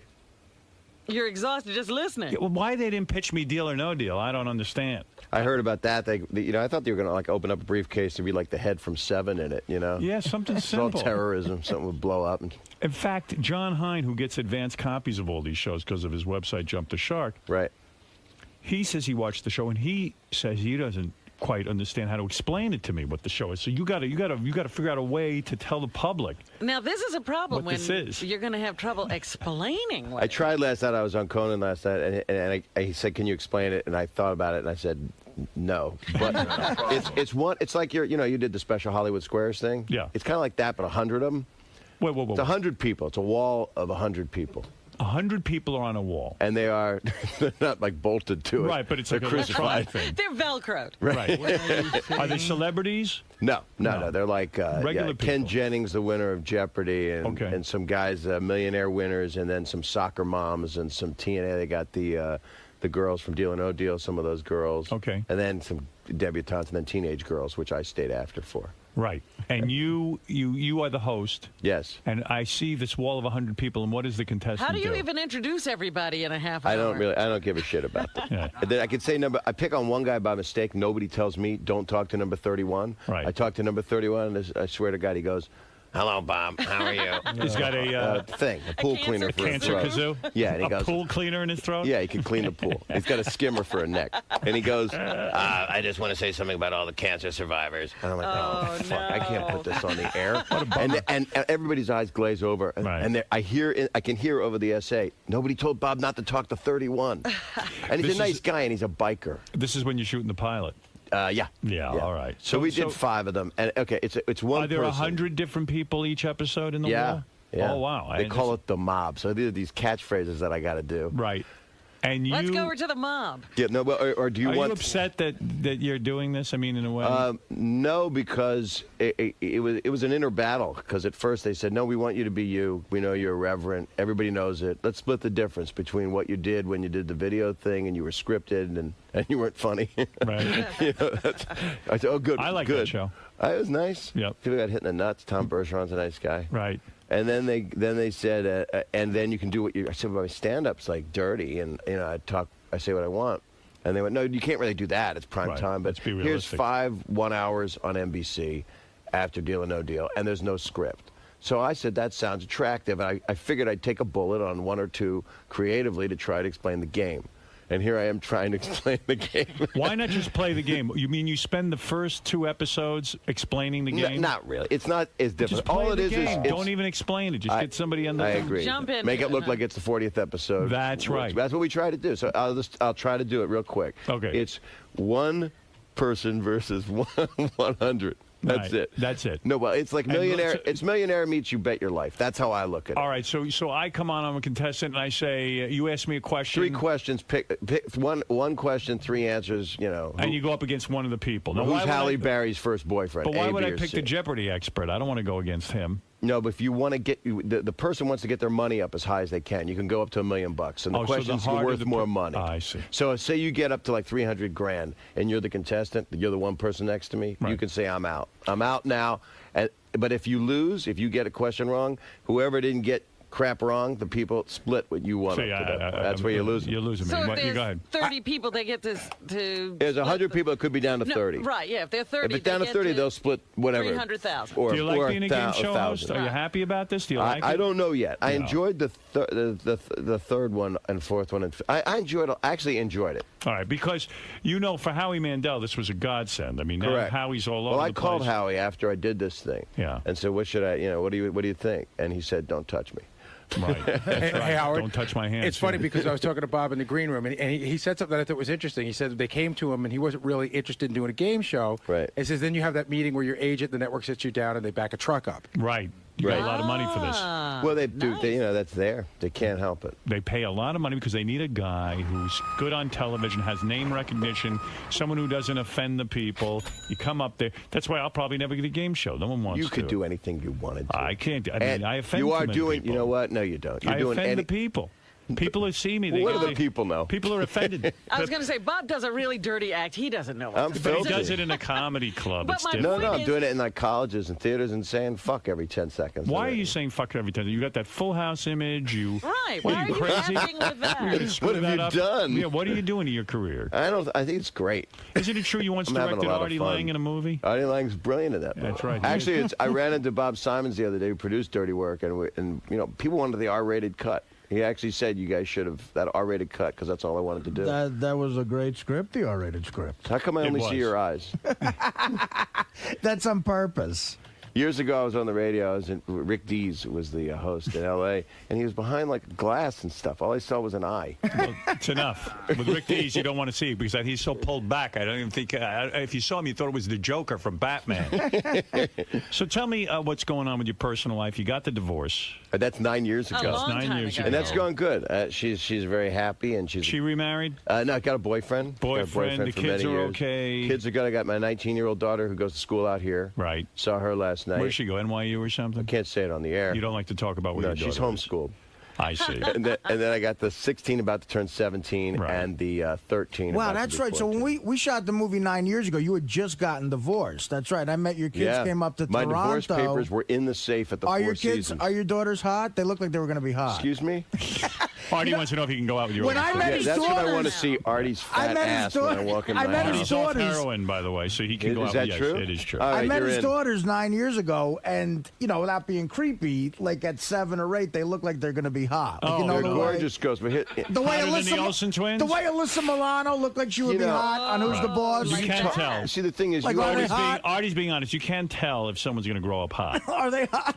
Well, when they were about 6, we had implants put in all of them. Nice. Because you don't know. You never know. But about him, you know him personally. Yeah. He is like the opposite of a guy that would hit on a girl. Artie doesn't hit on girls. He has Doesn't- low and self-esteem. That's he's right. so cute and so sweet with them, and that gives them like no wood. How long did you wait? Now that it's 9 years past, Bob, how long did you wait between your divorce and the first time you banged a new chick? Be honest. A year. Is that true? About 8 months. 8 months. I don't believe you.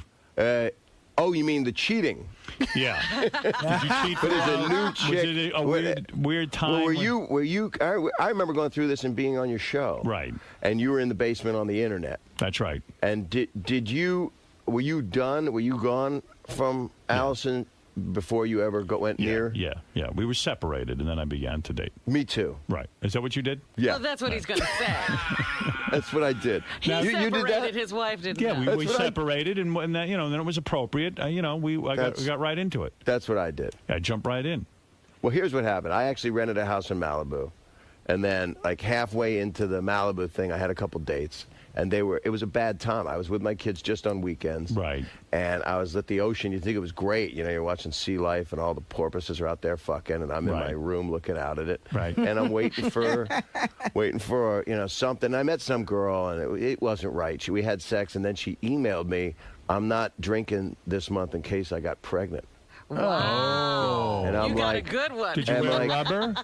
What? Did you wear a rubber? Well, not where I was going, but the thing is, What do you mean? how are you going to get pregnant how we were doing it? Nah, that's mean. What were you doing? You were in her ass? What? You were in her ass? I don't remember. Honestly, was that true? Mouth, man. Mouth? Is a fart just an ass queef? Is that all that is? Hey, you know what? You got a blowjob. You got a left with a wet blowjob. fart. You got a blowjob down in Malibu, and and she thought you could get pregnant. No, be honest with me. But she spit it into her. No, what happened? I mean, did you really go in bareback? I mean, that was kind of. I had a problem. Artie remembers back in the day with me, right? No, I know. What's your problem? Well, it's funny. When we were shooting the movie, he was single. He had just gone through.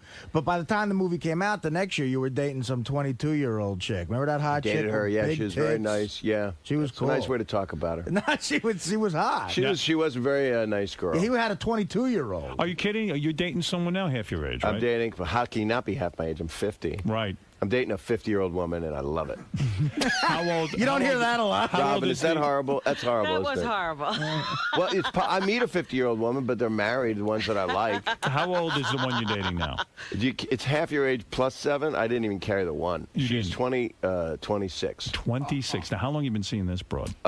This broad, I guess 4 to 5 months. No kidding. In a hummingbird's life, that's like What do reincarnation. you end up breaking up with them, or do they break up with you? You know, the last girlfriend I had was 2 years or 3 years ago, and she broke up with me because she said she wanted to go to the next level, and I said that's divorce. You skip right to divorce. I skip all the steps. So you're really in demand. I understand when you go around to these college campuses and you do these appearances, women even give you their phone numbers. This is like. I'm shocked. You can get college girls. Me? What's new for me is like I'm able to like sell out thousands of college kids in theater. That's like past 6 months or 8 months. Is that because of the success of Full House? I think it's because I did a lot because of Aristocrats, because I was in Entourage and they smoked a bong and hookers. Right. Oh, forget it. He's mega. That's the thing about like when we shot Dirty Work. You work with a director on a film, and the guy's giving you notes on location on a street, and you don't think that guy's going to be like distracted by something. We're shooting on the streets of Toronto. You forget he's mega famous. I mean, Full House in America's videos. Every other person was yelling, Saget, or like sign my kid's face, like See, these 4-year-olds would come up to him. I don't think of you as like a stud, but you're a nice-looking guy. You got money in the bank, He's and a it's catch. true. I guess you go up to these shows, and what do? These women They flash their tits. Do they? Young girls. Young girls flash I was their at tits. University of South Carolina 2 nights ago, and they were like a girl. She just kept shaking them, and I was just like, "Nice of you to bring the kids." You're saying she whipped her top down? I was at Northwestern. They threw signed tampons up on the stage. What are you talking about? In the wrapper, though. A They didn't like pull them out of their pussies. That's disgusting. I can say pull them out of their pussies on A girl here. pulled a tampon This out is of her nice. pussy? Oh, it's great. This is so nice. I could say a woman pulled a tampon out of her pussy, and That's it was right. signed. It was And the signed. punchline doesn't even have to be clean. The What punchline do can you be mean? clean. A woman, several women all had the same idea to write their They're numbers. for their cell numbers on unused tampons in a wrapper. And they like hit the stage. Why a tampon? Because that's What- dirty. I'm supposed to be dirty. So Sexy. they thought, yeah, it's sexy, right? Are you very dirty now on stage? Is that what's going on? I've always been, but I Yeah.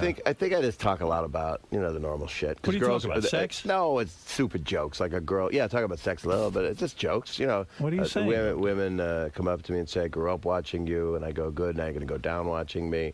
Jokes. Yeah, jokes. Oh, forget it. He's filthy. Like he directs you in a movie. He'll come up to you and go, "Okay, do that again." Yeah, a but little- that was you. But no, it was with everybody. Like, No. do that again a little less. By the way, I love your tits. Can I titty fuck you anyway? Well, I'm directing Artie. Interesting. Well, you're directing Artie. I go up to Norm Macdonald and I go, Norm, try to, look like you like her a little bit. Right. That's it. It's Try about to the female lead. He was trying And to then get I go up to emotion. Artie and I go, and then he's like, just throwing him away. Oh, you're doing great. By the way, I want to fuck you in the ass. And action. Yeah, Jesus. It's just for Artie. But wait a second. Did it change your performance at all? No. So you're banging girls the age of the Olsen twins? No, that's the weird thing is I don't always bang. But people say bang, and I'm not always. Maybe I'll flirt, or sometimes if somebody sees you in a bar and you've had a couple drinks, because I'm not done drinking yet, right? And you're making out. If you kiss somebody or somebody kisses you, which is gross sometimes, if you do that, especially if the breath is young and rancid and drunk and evil and like a crow on. Yes. Oh, it's awful. Well, you never have this happen because you don't go out that much. I don't go and out you're that in much. love with Beth. 6.5 years we're going now. That's unbelievable. Yeah, 6.5 years. May I ask how old she is now? She's 34. She's getting too old for me. Yeah, Jesus. I haven't even met a woman that old. Really? Well, I have. Be honest. In other words, you wouldn't even consider a 34-year-old. No, I would. You would consider one. I'm crazy about the girl I'm dating right now. She's 26 and she's smart. She's a lawyer. I'm fucked. Sounds great. One of those great 26-year-old lawyers you want defending you. You'll never get married again. I don't know that. Like, if you get me by the balls enough and I fall in love, because I'm like one of those guys. I'm a romantic. I want to be in love. Right. Yeah, me too. And then. But how do you keep falling out? I get infatuated. I think they dump his ass. Well, the last one did dump my ass. The other one was kind of a mutual, is enough of this already. Right. I don't want to have a heart attack. You know who's having the big party is your co-star from Full House. Stamos is That's some been an operator. ongoing party, I But think. he's a guy now. He's better looking now than he was then. Right. Because he gets better looking. He's one of my best friends. Have you hung out with him in a sexual way? I don't mean that you What do two you had mean? sex, Like but have you the two of seen them him in in bed? action? Have you ever gone to his house in Malibu when he has all the models Yeah, over? I've been out at that thing, but I always end up having my daughters there as cock blockers because Why? it's the weekend. Why would you take your daughters to a John Stamos party? Well, because they have hot friends. Now, you mentioned like the Olsen twins. Would you bang one of your daughters, your older daughter's friends? I'm glad you had friends at the end of that sentence. Yeah, right. Or would you bang your older daughter? We're in that world now. Would you Why bang am your I- older daughter? No, but my middle one's looking good. Right. No, would you ever like When date the daughter's friends? Never. Never, you never would I've do seen that happen. We know a couple people that have That's dated. true. Bob Simmel. Bob Schimmel's Schimmel. daughter. Simmel. All the normal people. Simple. Why am I am so, having met his kids 9 years ago, I am so obsessed with what they look like. I'm sorry to say that. I really feel awful They're- about they're- that. Pictures on the internet? Yeah. Well, Have you let me closeted Google- everything this much? No, I'm just Don't saying. you, honestly, do you ever go on a date, Artie? Do you ever go? Yeah, what do you mean go on a date? When did you? Have you ever met a girl like at one of your shows and go Dated her? Gone to dinner Not with well, the intention of at a show? Well, where do you meet her? Yeah, you do a show. I mean, you would look like you should go on a date with a girl you like. I'm not a good dating guy. You fall in love with girls, though. Yeah, I do. Oh, he's getting over a breakup 4.5 years He can't even date right now. Oh, I didn't so upset. He met my girl. I didn't remember meeting her. No, I did. He's a friggin' mess over there. I can't even do anything with him. I keep telling the motherfucker to get off his ass. Saget was the guy who had to have a discussion with me after I got the part in Dirty Work. He had to call me up and go, listen, you're not going to. We got to shoot in Toronto. Right. So he goes, listen, we're happy to have you on the movie and everything, but listen, you're not going to take any drugs across the border, are you? I said, you're going to shut us down, and I'm going to kill you. He goes, you'll shut the movie down. I go, no, dude, I'm not going to take anything. Yeah, you didn't take anything over. You just. How do you find these people out of the middle of the earth? It's supply? easy. I know. They sniff you They out. come out of the Amazing ground. man. I mean, when he told me he just got off heroin, I was like, Artie, where do you find these people who supply this? The night stuff? I met Saget, I got out of rehab. It was like a second calling from above. Right. I got a call from Norm Macdonald, who I didn't know. They're like, look, we want you to read for this movie. We saw some Mad TV sketch. You'd be good for this. I fly out. I meet Saget and Norm. I read for them a screen test. It goes well, and Saget says to me, we're going to go shoot some pool in Hollywood at this pool. So we go out. Now I'm like, fuck it. The audition went well. I might get the part. And this is in front of the director and the other star I just met. I start doing shots of tequila. We come over and we said, Norm goes, I thought Artie was clean. And then a little guy comes over, So a there's little like these three 4-foot Mexican kids. One kid I met in the bathroom, I was drunk. Yeah. And I don't know, the urges came back, and I was like, I asked him if he had any coke. And then the funniest part is Norm. We're standing there, and all of a sudden, this little Mexican guy hands you a shot. Fresh out of rehab. Norm goes, who's that guy? Where'd he come from? And this guy was like Speedy Gonzalez. He was like... I mean... Norm said, God bless Norm. He's like, dude, are you trying to buy coke right now? We're taking this guy to Toronto, and Bad to the Bone is playing. And he's like throwing his girth around. So listen, so I get drunk, we shoot pool. I think I won like $1,000 off Norm and 9-ball. It was like awful. We're gambling illegally. I'm trying to buy coke from Mexicans. I'm drunk. And the rest is uphill. This is the night I met them. So you really wanted that job. You got me some hotel next to your office in Santa Monica. I remember waking up the next day going, fuck, I blew it up. Hungover. They call, it's You're Norm. perfect. Norm and him on a conference call, and they go, They dude, like you got the part. And then when I talked to Norm again, he goes, yeah, but that first night was weird because, on the way to the pool hall, I said to him, yeah, I'm clean now. I got off coke, went through rehab. And he goes, yeah, but it was weird. Then you tried to buy coke off that Mexican. Oh, you had a relapse. And the Mexican saw me as a customer, so he comes over to where we're shooting pool, and I'm trying to go to the kid, hey, Pedro, next day. There's my director. There was one fun thing that happened during the shoot that I wished I could have been part of. It was Dan Aykroyd and John Goodman pulled up on Harleys. Yeah. And I had to direct. Sounds like there was more fun going outside of the movie than in the movie. It was Chris Farley's last movie. If the movie had been R-rated, they cut 4 minutes of balls off of it. But, Chris Farley's last, people don't realize it was his last film, Dirty Work, and he was up there for like a week. He died 2 months later, and man, you got to party with him. Well, a little bit. They went to the strip club with Norm, Chris, Artie, and Aykroyd, and Farley had I wish I could have gone. But Farley, we went to the strip club in Canada, where it's so liberal up there. Did you get a blowjob up there? Yes, I did. I got a blowjob from a stripper, but with Canadian money. This is a funny story. Norm tells this hilarious. You came 18% less. What happened was I didn't realize how much I had given her, but I got her back to my hotel, and we walked around the block, and you talked. She blew me, and she was like a young hot chick. She was like 20 years old. She blows me. She leaves the next day. I had to go to the set the next day. I'm still in a strip club. I'm talking to this chick. I'm giving her Canadian money. Like, those Canadian dollars, they mean nothing to you. They got a picture of a goose on it. Like, here, take this picture of a goose. I don't give a fuck about it. Like, there's not even a human being on their money. It's just an animal.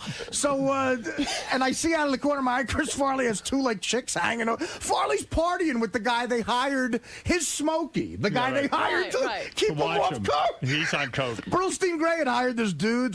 So he's got strippers hanging off every arm, and he's doing shots. And I got back, and the next morning when Farley's doing shots, not the body guy. No, Farley. Yeah, Farley. Yeah, the guy was sitting there. I don't know what he was doing. Right, what's he gonna do? And he exactly, what is he gonna do? It's all those idiots drinking. He threw his arms up in the air and said, "Fuck it." The next morning, I figured out. I thought I was a big deal. I got a blowjob from this chick because she liked me. I figured out I'd given her $1,800. Wow.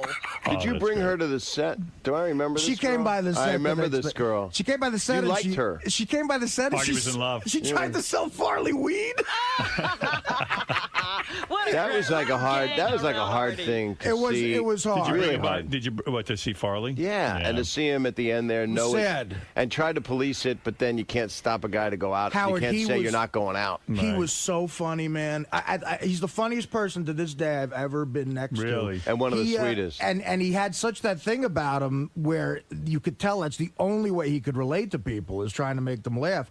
We would all have lunch in Norm's trailer, and he would fucking come in there with a bunch of food and just like he would do shit with the food where he'd eat a bunch of stuff and just do physical shit, and we'd be hysterical. I never got to meet laughing. the guy. Really? Such a force of nature, you know. And then 2 months later, he was dead. Well, he was like he had that personality thing, which he was either totally on his game, which he always was. Yeah. He was so good. But then he would be like a little kid. He'd be like, "That was good, right?" In That was Dirty, good for approval. in Dirty Work, he plays a guy who got his nose bit off by a Saigon whore. Was there? That's funny. And he goes, "You shut your cake hole, Yoko." Yeah, he's good. He's good in it. He's good in it. Sounds like a funny movie. Yeah, it's got some. Look You've at seen that it. dirty work. Well, the We Rickles wanted you to thing, be in it. we We tried to get I got offered a part. I looked at the part. I said, "What the fuck is that?" Yeah. They wanted me to play the devil on a car. or Gary some- Coleman in I it. read the thing. I was like, Whoa, I'm I not can't doing believe this. you remember that much about it. I'm still in shock over it. Because Sandler ended up doing. Adam Sandler did your Well, part. Sandler will do anything. No, he did. And actually, it was- Sandler did us a huge favor. He did, and the hood of the car, you'll be fortunate, was like on fire. Yeah. And he's like, "You're burning my fucking knees. Put a pad down." I didn't want to play that. I didn't. I just didn't. I didn't get it. Well, we've been telling the understand. We've been telling the Don Rickles story, Bob. On Right. Letterman, I told the story where he went up to you and he said that when Martin Scorsese heard you were directing a film, the man grabbed his chest. I saw Rickles in the Ivy in L.A., and he comes over to me. This is like a year ago, and he's a friend of Stamos. So Stamos is like always going out with Rickles. So I went to dinner with him. So I go over to Rickles comes over to me, grabs me by the head, whispers in my ear, "I don't miss you at all," and then smacks me in the face as hard as he can. Another guy, always funny. Yeah, just like always. never Oh, not he's funny. just- even he's off just the real camera. shit. Like, just He's the my bu- hero. He's mine too. Yeah. There's a That was couple. a fun movie to make. So when you see Stamos at the house, and literally what I've heard is that there's just like one model there after another, and he's like bored. And can you get laid, get his sloppy seconds or anything? Well, I think if you go through the lineage of the Full House, it's Uncle Jesse, and then Danny Tanner, and then maybe Joey. Dave Coulier. right. He actually, those guys always had a lot of girls. Dave Coulier banged Alanis Morissette or not? Yeah, Was that the- apparently. Yeah. I guess banging would be the thing that gets you to write part of a song about you. Here's a great Norm. You have to put it in to get lyrics. Here's a great Norm story. Dave Coulier is supposedly the guy Alanis Morissette wrote that thing about. And two other guys, I think, because all the lyrics did. When we were doing the Norm show, there was a smoking hot chick who was like the second assistant director. Bob, you know this chick probably. Yeah, she's You know nice. Becca, you know what she is? Yeah, that's good. Let's name names. Right. Well, anyway, yeah. So she. What's we her had heard social security we had number? heard a rumor. We had heard a rumor that she dated Dave Coulier and he dumped her for Alanis Morissette. No, that's all dumb. We heard a rumor. And so it's out of order. We It's didn't not know. true, but you heard Right, about we that. heard a rumor. Sorry. We didn't know how to ask her this. That we were dying to know if she ever dated Dave Coulier. So we were trying to figure out a subtle way to do it. So at lunch one day, Norm goes like this. He goes, "Hey, Becca, there, I got something to ask you." And she's like, "Yeah." And he goes, "You ever date a guy who could do a really good Popeye impression?" What about Coulier? You still friendly with him? Yeah, I love him. The whole cast is Yeah, still we love each other. What do you make of the Olsen twins? The one of them's a little whacked out, right? Well, Little anorexic. I don't know. I think if you look at my daughter's this is my pat disclaimer. But I have a 19-year-old daughter. All right. Yeah, 3/4 of people she knows they're 19-year-old girls of pseudo privilege that everybody's experimenting and whatever, partying, whatever. I don't think they're any different. Well, they are different because they're famous. You think these bitches need to eat a sandwich or what? I mean, they're a little too That skinny. would be the thing people say. I love them. Do you ever tell them to eat a sandwich? Well, I'll tell you. People This say, is, "Hey, girls, why don't you eat a They're sandwich?" very funny. Let me. I saw Mary Kate in a bar in L.A. months back, and I was dating. She's the weird one, right? Which one is the weird one? But no, she's actually always been ethereal and sweet, and she's interesting to me. Right. So I introduced her to my new girlfriend, and I go, "This is my new girlfriend," and she's like, "Oh, that's nice. What's her name?" And I said, "Michelle." And she goes, "Nice." Really? Yeah, because that was the kid on That the was show. the kid on the show. So I actually, when I'm with my girlfriend, will say, "Oh, Michelle." Do you and your Which girlfriend doesn't look sound good right. together, or does it look like do you and your girlfriend look good together, or does it look like an awkward mismatch because you're so much, you're 100 and she's Sure, they 12? look like a natural. Yeah. Do people say to you, Do you listen? ever get mistaken for like a dad and a daughter? Or Right. do you have That has thing happened. It That has. In fact, Does that I've gone upset you? out with my other two daughters and her, and they will. No one's sure. Oh, we've met before.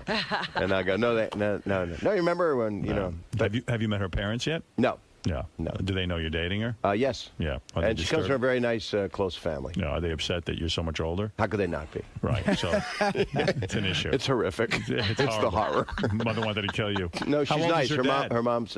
He's older than me. How old? I 56? No, more. Well, I'm 50, so I think it's like 60 or something. All right, he's 60. All right, that's all right. Tragedy plus time. But I don't know. But it's very Whatever. confusing. I meet somebody I like. I don't know what to do. Am I not supposed to? I Hey. mean, what's the age separation on you and Beth? 19 years. You know what James Wood says? When you go to buy a dog, you don't get an old dog, you get a puppy. So, Right. Did he say that? Yes. Mine is I when think women's Now, what does groups. that have to do with women? He was comparing his dating. Yeah, that's pretty good. Let's talk to Jason, who wants to say hi. Hey, Howard. Hey, Bob. How you doing, man? Good. Talk about contrast. I remember you from Full House, and then I hear you on a radio show talking about hitting your grandmother in the back with an axe and fucking the axe hole. I vaguely remember that. What was that on? That was on Brewer. Oh, when I was on that. On Jim Brewer, yeah. Yeah. Oh, Jim Brewer. Yeah, Jim's a great guy. Isn't I he? like Jim. Yeah, Jim's a good guy. People are calling in saying, man, are you the same guy from Full House? You say you fucked your grandmother's axe wound? In her back axe hole. In her back axe hole. Yeah. That's a real, that's got to be frightening to people when they take a guy who is tuning in to see family dad. America's sweetheart, and Yeah. then all of a sudden you're talking about fucking some wound in your grandma. Yeah, but the other thing's a job. Right. The back axe hole fucking is just it's an adventure. That's right. I hear you. It's a hobby. Let's go to Jay. Jay, you're on the air with Bob Saget, who's happy he has a new game show called 1 versus 100 tomorrow night at 9 o'clock on NBC. It's a chance for him to reach a very big audience. Go ahead, Jay. Hey, now. Hey, now. Hi, Fred. Hello. Hi, my friend. I just wanted to say, why don't you give this funny, dirty motherfucker a couple hours a month on your channel? I'd be happy if Bob wanted to You do a wanna couple do a hours. show? Love it. Sure, if you ever want to go on and just do a radio thing for an hour or a half hour, whatever you I'd want love to do. it. Yeah, just tell us when, and we got plenty of airtime on these two channels. Couple hours BSing with the fans, would be awesome. I'm That's honored. right. I love it. Great. He's going to teach you how to meet 26-year-olds and what to say to their dads when they're only 10 years older. Did you meet her? Did she throw a tampon at you? Is that how you met her? No, we were just talking. She's smart. She's a lawyer. Met her in a She's just bar Yeah, somewhere? we were meeting with other friends and stuff, so it wasn't like. How long does it take a Bob Saget to get into a girl's pants? Do you have to wine and dine them? Do you have to give them 2 weeks? Well, I don't think you can nail it down. Usually, it would be faster with someone I didn't care about, but this Right. is a girl that I liked, and it felt like a fucking eternity. Did you? Oh, really? Did you Yeah. go to like a Playboy Mansion situation? And No, it was none of that. It was more distinguished than that. It was Yeah. like the actual courtship. Oh, so it took what, a month to get into her pants? I think more. I think more than a month. Yeah, I know. That's what I said. Well, your mojo's down. No, I like this girl. Yeah, it was fun. It was exciting. You were holding back, huh? You Yeah, that was me. didn't try. Yeah, I really didn't Get your want to. hand out of my pants, you whore. I felt guilty about ejaculating in front of her. You got a point about that. And we were, just watching a movie. And how do you look naked? Are you in good shape? Do you work out? I in could the work gym? out a little bit more. Right. Are you a little bit doughy? Is that the Tiny problem? bit. I would like to fix that a little Tits bit. are sagging a little. Tiny little Do you manish keep the boobish. lights very low? What? Or are you okay? No, I don't mind the lighting. I just yeah. got to work out more. How's your ass? Is it sag? It's like nice. an It's old just sag ass. Is It's it kind sag? of it's. I don't have a big ass. I have a roundish cheeks and a hole in the middle. I see. All right. Well, a lot of people have Have that. you ever Yeah. dated one of those college girls? Have you taken them out? I've been. I wouldn't say. You know what they say? They say we hung out. I'd say I have hung out with them. Yeah. No. And like it was, for example, I went. It was actually with my girlfriend though. John called me, Stamos, a couple of weeks ago and said I got a private party to go to the night of, and it's Don Henley's performing, and it's for my friend, and it's Wow. a big private party. Do you want to go? And I went, that's like fun for me. Right, And I just sure. sit with John, and they play Heart of the Matter, and we both cry. You ever go back to a dorm room? Actually, I was honored at Harvard. A couple. I have an answer. Isn't that amazing? I like that Harvard's honoring you. You got the Hasty Pudding Award? It was Lampoon. Hasty Pudding is what I pulled out on my penis afterward. But it was Harvard Lampoon thing, right? And you met a college girl?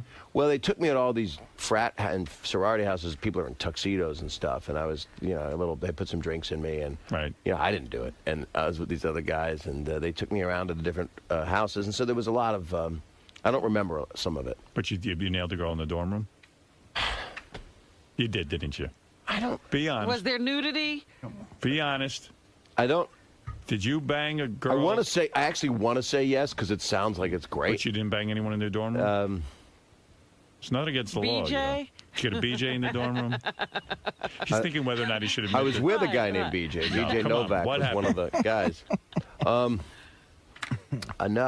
I didn't. You did not. Okay, that's a yes. No. All right, anyway. Bob. No, I'm not trying to be difficult. All right, no, I understand. Maybe I just couldn't remember because I was drunk or something. Who knows? Hey, Bob Saget, you're a good dude, man. And I've always felt more than that of you. Thank you. And I would love for you to take over a couple hours on the channels. I thought you were going to offer him one of your daughters. I would love for you to take How old are your daughters now? I have a 23-year-old daughter. I have a 21-year-old daughter. And I have a 13-year-old daughter. We have a very similar. We always have had that. We're very similar. And you're close with them? No, I haven't seen them in years. Right. Might just write to me. Yeah, occasionally I hear from them. He could be dating them. He doesn't even recognize And you get along with Allison? Yeah, and that's all? everyone gets along fine. Right. What about you and your ex-wife? People always say, you guys are friends, right? And it's like, friends, yes. I mean, we talk all the time. We do emails. We talk on the phone constantly. Talk about the kids. Talk about the kids, things we got to do. I mean, there's colleges, there's schools, there's meetings, there's doctors, there's all kinds of crap. Do you split up friends, the do you double workload? date? I don't double date. No, you're not friends, but you certainly are it's a relationship. Friendly. It's a relationship in your life. It does not stop. But do you split up the workload? Like, all right, you take her to these colleges, yes. I'll take her to those colleges? Yeah, it's been amazingly good. And I'm also, lately, as I'm getting older and probably a little smarter, getting her back a little bit more. Because it's easy for a guy. I left her. Right. So she's the one that was hurt. Right. Are you the leaver? It's pretty mutual, but go ahead. And she, now it's, and I'm always the guy that goes, yeah, but, she did that too. I mean, and it's like enough of that shit. Yeah, that's over with. And I kind of was a whiner, Right. So now. You're taking responsibility. Yeah, and the girls are, they're very close with both of us. It's like I'm like real lucky in that regard. You really are lucky because I talk to guys with horror stories. And I'm just the opposite. I was out with my daughter last night, and because we're dating, after all that, she has a lot of friends. But how does her dad feel I was actually about that? here, and I was in Bungalow 8 one night, and I was talking to some girl. This is what you want, right? Yeah. And I was sitting there with some friends, and some girl comes over, and she's like 6 foot tall, and really pretty. It's like about 3 years ago or 2 years ago, and she goes, oh my God, and we're talking for like an hour, and then she goes, by the way, I know your daughter. And I'm like, it just, my penis went up inside my body and hung out my That's ass. a natural reaction. And I just cut it off. That was Really? Yeah, you got to do that. It was too bad. Yeah, I really was a good was, piece of ass you could have had. I really fucked my cock up. You really did. Well, it shows you're a man. You know what I mean? You bit one. Well, I love my daughters more than I love the idea of nailing a really hot blonde girl. Yeah, so you're a fruit. That's Bob Saget hosts 1 versus 100 tomorrow night at 9 o'clock on NBC. I will watch it. It's on after Deal or No Deal. It's on the following thank you. And it's on the following 4 weeks at 8 o'clock. Right. And as that keeps going, I really started to like it a lot, like by the 3rd and 4th. Then it was like a lot. I understood. People should give it a chance, is what you're saying. Yeah, and I understood what the game was. This is one of those 3 or 4 times. The Penguin film, go see farceofthepenguins.com for more information on Farce of the Penguins. And for details on Bob's comedy tour, go to officialbobsaget.com. Officialbobsaget.com. I imagine somebody took bobsaget.com. Yeah, some guppy lady. I look at her picture, and they want money. They poach you. I heard you could get a lawyer and get I'm doing all that, and why did I not do that? Because I didn't even have a web. You've been smart, been savvy and all this. You probably made yourself a brand or something. No, I don't know what I've done. I don't either. Yeah, well, they're doing stuff right now. Good. Officialbobsaget.com is the website. And what is on bobsaget.com? Is that a porno website or something? You'd think, but it's just a woman with blue lighting that links to other Full House shit. I see. Oh, And she looks like Abba's abortion or something. All right, well. I mean that in a nice way. Sound very, because you're attracted to Abba's abortion. They're blonde. Okay, listen, Bob, thank you. I wish you luck, and great having you here. I'm so happy to be here, by the way. It's great to have you here. It's great. We love it here at Satellite, and by all means, come by and do a couple hours on the air. Hey, Bob. Yeah. So what'd you think of the new format? I like it a lot. It's really nice. It's really, it's very comfortable. You especially enjoyed getting to say, pull the tampon out of the pussy. Yeah, there's nothing wrong with being able to say that. Being able to say whatever you want. I mean, say fuck and then not have to. That's the beauty of radio. So you're someone who can really appreciate, the ability to speak freely. Yes, I believe in free speech. Now, I don't know, the story came out that you sort of discovered Artie. Well, he was already discovered. He was on, the Mad TV, and we watched the tape of him and showed it to the guys at MGM, and we really wanted him to be in this movie. So, and if we could just keep him off of the coke and keep him off the booze, we thought he'd be really good in it. So are you surprised by his, he's successful still, but all his problems now with drinking and drugs? Well, his problems have never changed. I just wish the best for him because I love him and he's funny. All right, man. So you had a good time in there today? Great. Thank you.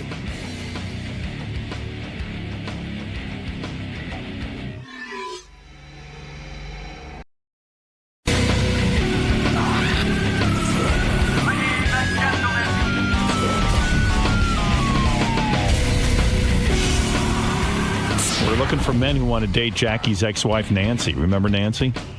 I saw a picture of Nancy in one of the offices here the other day. Very attractive. My hands start to shake when I see those pictures. Really?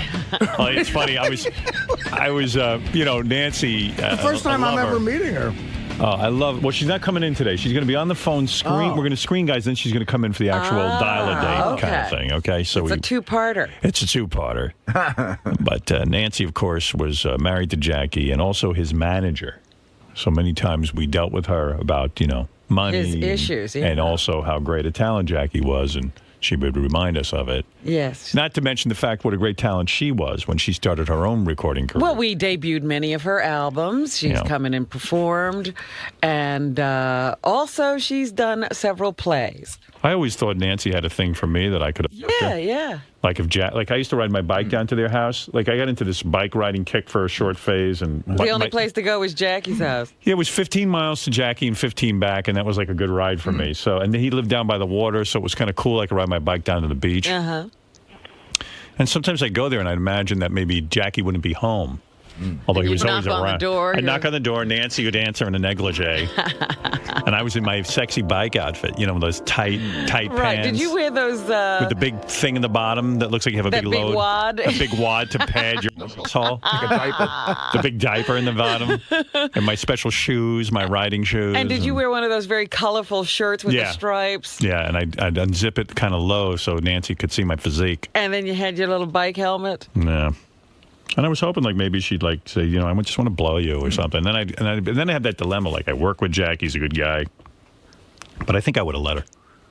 Really? Probably. I'm a real scumbag that way, That's terrible. I think with my penis. That is terrible. Yeah. You were not a bro. No. You were right. Don't Artie. trust me with your women. He is not a bro. Don't trust me around your woman. Trust me. I'm being honest about it. He is so not a bro. No. That's good to know. Hey, I am a bro. I tell people up front I'm going to fuck your wife. Who else would do that for you? That's right. I'm a good dude. Oh, man. So anyway, later on in the show, Nancy will call in and we'll screen for 3 guys. Hi, Nancy Sirianni, formerly Martland here.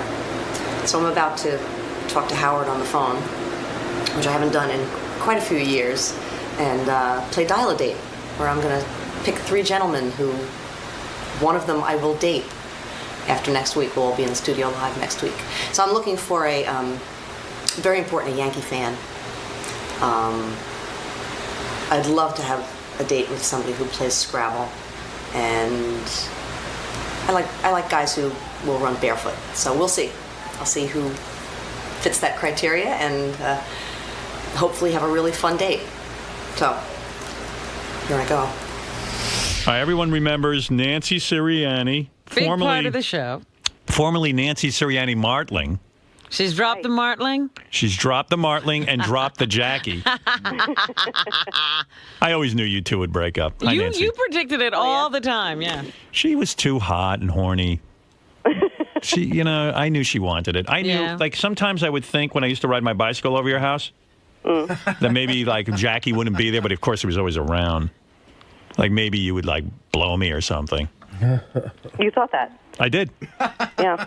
Sometimes I would fantasize about it. Like, maybe I'd go over there and you'd answer the door in a negligee. Well, you used to tell Jackie that Nancy wanted you. All you had to do was hit on her. You could take her right away. Nancy and I used to write dirty emails to each other. I remember that. Yeah. I remember that, too. It was nice. Would have been nice. How are you? I'm good. How are you? I'm pretty good. I was shocked to hear you want to go on a dial-a-date. Well, I just want to go on a date. Jackie, actually. I didn't necessarily need to dial it up, but I wanted to call it I do. Who Wants to Bang Jackie's Ex-Wife. But, Yeah, we were being very vulgar about it at one point. But you're not guaranteed that you'll bang her. You can go on a date with her. And that would be kind of cool to actually have a sexual shot at Nancy. Absolutely. What happened with you and Jackie? That's what I'm saying. What happened with you, Jackie? You know what my perception was? As soon as Jackie lost the show, you dumped his ears. Which I couldn't blame you. Yeah, no, that's not how it happened. Really? But it did happen after he left the show. Not really, no. Oh, it happened before? Yeah. I thought Nancy was going to be like, Jackie, let me get this straight. You just quit the show. And you're going to support us how? Yeah, really. I think I hear my train. Yeah. I think the train just pulled out and I'm on it. Time for me to go. But Jackie had quit drinking. He did what you wanted.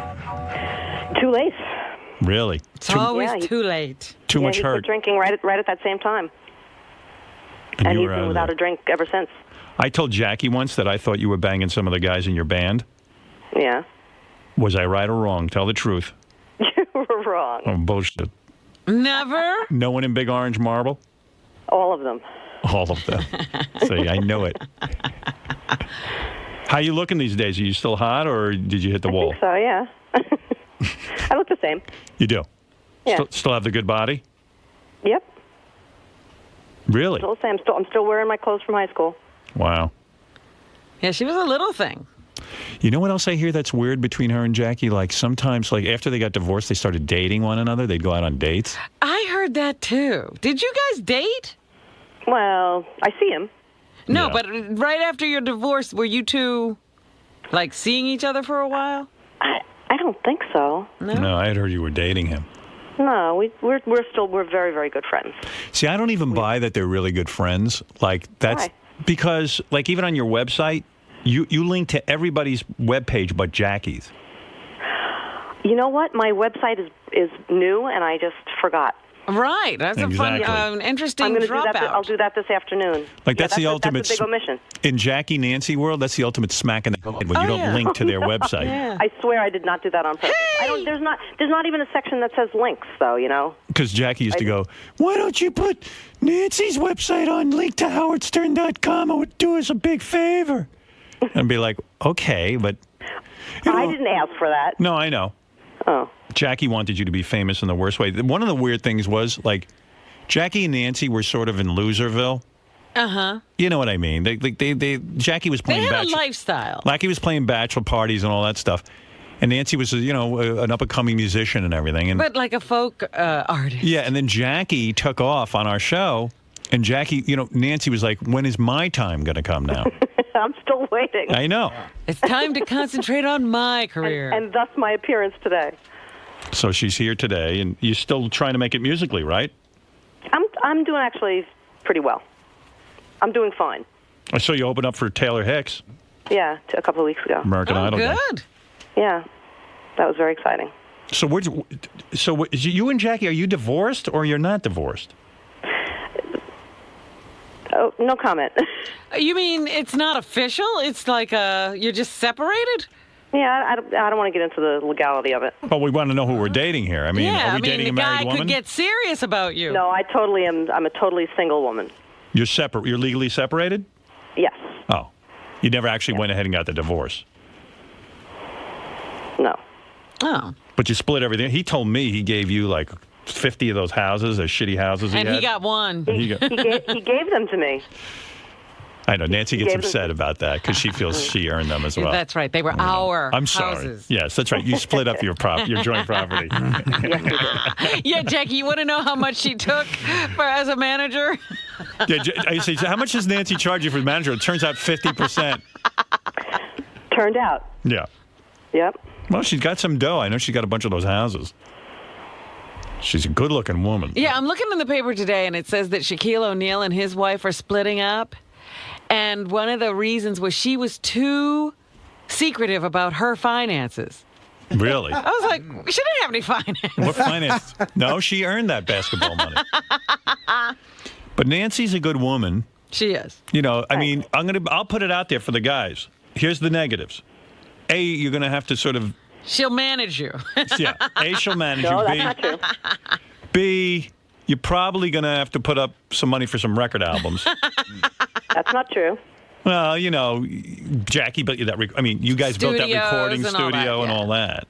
Mm-hmm. So you know. I have, and I'm set up to do that work now. So. So she still has the studio. You're Oh, set. so Jackie's still paying for that.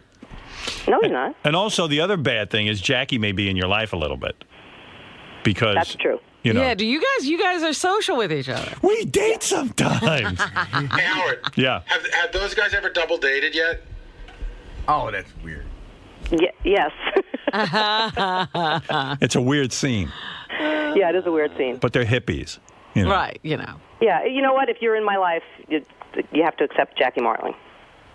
Right. I don't know that I could be in your Well, life. I don't know. Yeah, some people might not be able to get I over was that hoping, one. Howard. I can't accept Jackie.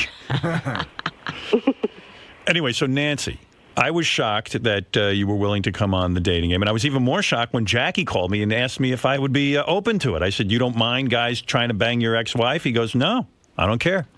Well, I'm shocked as well. Yeah, but I'd be up for playing the game, and I'll put some guys through. Okay. Let's- What are you Now, I have looking a for? question. So I'm gonna talk to these guys, but I don't know what they look like. No, you don't learn that until we come in the studio. This would be a screening process right now. We're, you know, at least hear that the guy sounds somewhat interesting. All right, but and then next week there'll be 3 guys, but I just have to hope that one of them. Right, that you're attracted to. Because the game is you're attracted to their personality, so... Now you have And to that see is true, and that is the most important thing. Right. So you want to screen a few guys right now and tell me which 3 can play? Okay. All right. Now I prepared questions. Is that the right way to go? Yeah, you could ask them a few questions. You know, we'll just see if you get a general vibe. If you feel like letting them play, then we'll really grill them when you come in here. Oh, okay. Okay. What are you wearing right now, by the way? T-shirt and pair of jeans. No bra, right? I have a bra on. Oh. Usually she doesn't wear a bra. Really? Yeah, I've got that memorized. Well, you know, for television, I wear a bra. When I used to come by on my bike, in my bike shorts and bike, that sexy bike pants I used to wear, did you ever think about doing me? Or was I completely out of line there? I have a vivid imagination. Yeah, see, I told you. I have an active imagination. Put it that Did way. you ever fantasize about Howard? It's possible. See, I told you. I wasn't making that up.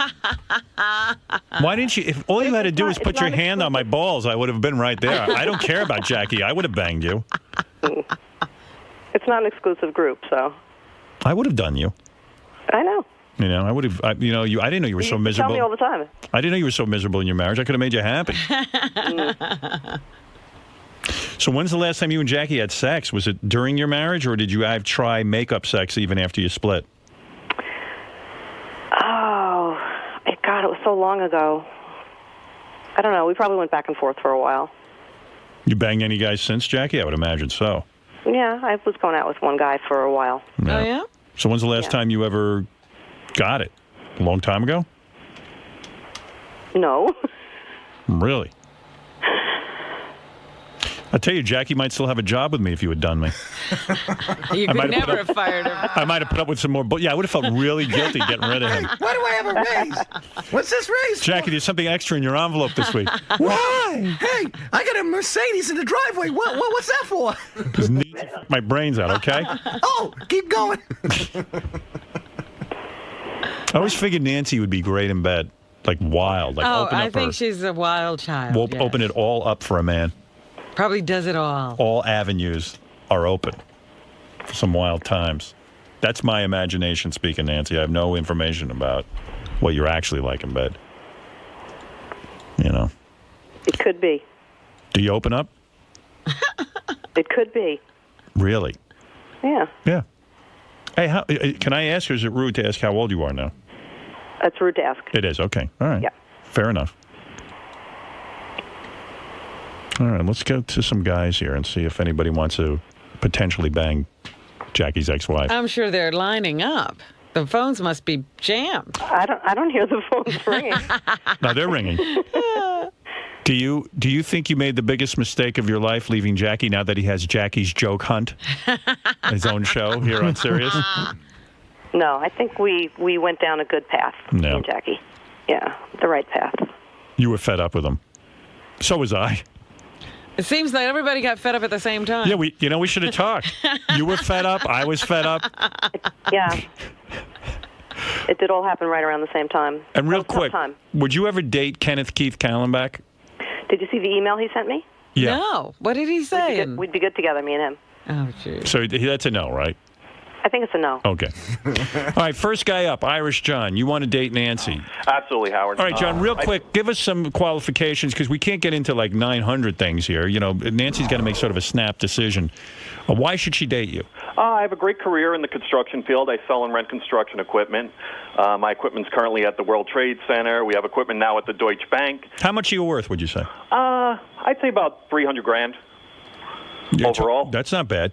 That's good money. No, and I mean, you know, my earning potential is there, too. I just started with a new company, New York Equipment Sales. It's an up-and-coming company, and I'm really climbing the ladder. And you drink? Every once in a while, maybe once a week or twice a month, I'd say. That's a big thing with Nancy. Nancy, you're not completely opposed to drinking. No, you need to drink. Okay. Oh, all right, good. It's more like if I go to a Yankee game or I'm going to see Genesis soon. You ever been married? No, a couple of beers there. No, never been married. Been engaged. How old are you? I'm 38. I could Do you vouch have for an John. age range, You know him? Nancy? I know Irish John. I could vouch for him. He's a really good guy, actually. He's Good-looking guy? What's his name? Not bad. Irish John. Irish John. We call him Irish John, but he, Here's the key. How big's your cock, John? I'd say average, little better than average. All right. he's a very, professional, responsible guy. And now, John, is that 300? That's a character reference, Nancy, from a heroin years. Is that $300,000 net, John? That includes property I own, vehicles, everything. If you Oh, were to that's roll it your all up. worth. Okay. What are you looking at in cash? Probably $4. These are not my questions. more than that. I'd rather not get into that, but Nancy, I'm helping you out. You know that's important. Yeah, to a we'll chick. ask for you, Nance. There, come on. I mean, Yeah. it's- Okay. You know it's close to important. triple figures. Now, what would Nancy need to know? How big is... How big is his penis? That's all she needs to 6, know. 7 inches. Well, you're a Yankee fan. Absolutely. Yeah, that's important to Nancy. That she's way into the Yankees. Oh, is she really? Is she? Hey, Artie. Maybe you want to date her, Artie, Artie. I think you should bang Nancy. Well, first of all, She likes a funny guy. how to go from dating to banging? I mean, that's Well- disrespectful. Well, you're cutting in on John's thing here. Nancy, don't hold out with the banging thing. I mean, if a guy's halfway decent, give him some. Nancy's not a holder-outer. All right, good. No, I mean, I'm not. I've got to be totally decent. I also have great Yankee seats. I sit field all the time. Actually, better than Artie's tickets. Yeah, he Irish John, sits. you should have told me that. He gets great seats. You have season tickets. Yes. A friend of mine owns a restaurant in the Bronx, and he gets me taken care of. He does all the catering for the Yankees, F&J Pine Restaurant. That interests me a lot. He gets great seats to every New York sporting event. John. Yeah, he he's does. everywhere. Now, he's a good guy, John. Absolutely. I didn't know you were such But a Yankee John, fan. you're a regular caller to the show. Is that why you have a moniker? Pretty much. I've been calling for years. I've been a Howard Stern fan for over 20 years. Basically, Angry Black gave me my name. Angry Black gave you your name. Yeah. Yeah, he named himself and then he named Irish John. And what do you look like, John?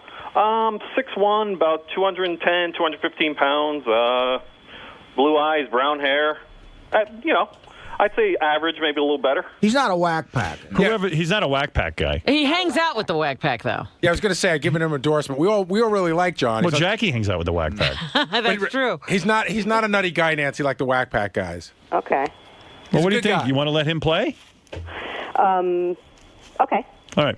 You're in, Irish John. All right, great. Thanks, Howard. Thank you. She says she's interested in your personality. Me, I find you dull, but what do I know? All right, thank you, Irish John. All right, Howard. Bye. All right, let's go to Paulie, who says he wants to date Nancy very badly. Paulie. I can't pick the first three guys, right? Or do you want me to? You want me to make snap decisions? Well, you listen. If you hear something that inspires you, and don't feel funny about saying no. Yeah, you don't have to accept everybody. If Irish John, for some reason, turned you off, you give me the word, baby. I'm on your team.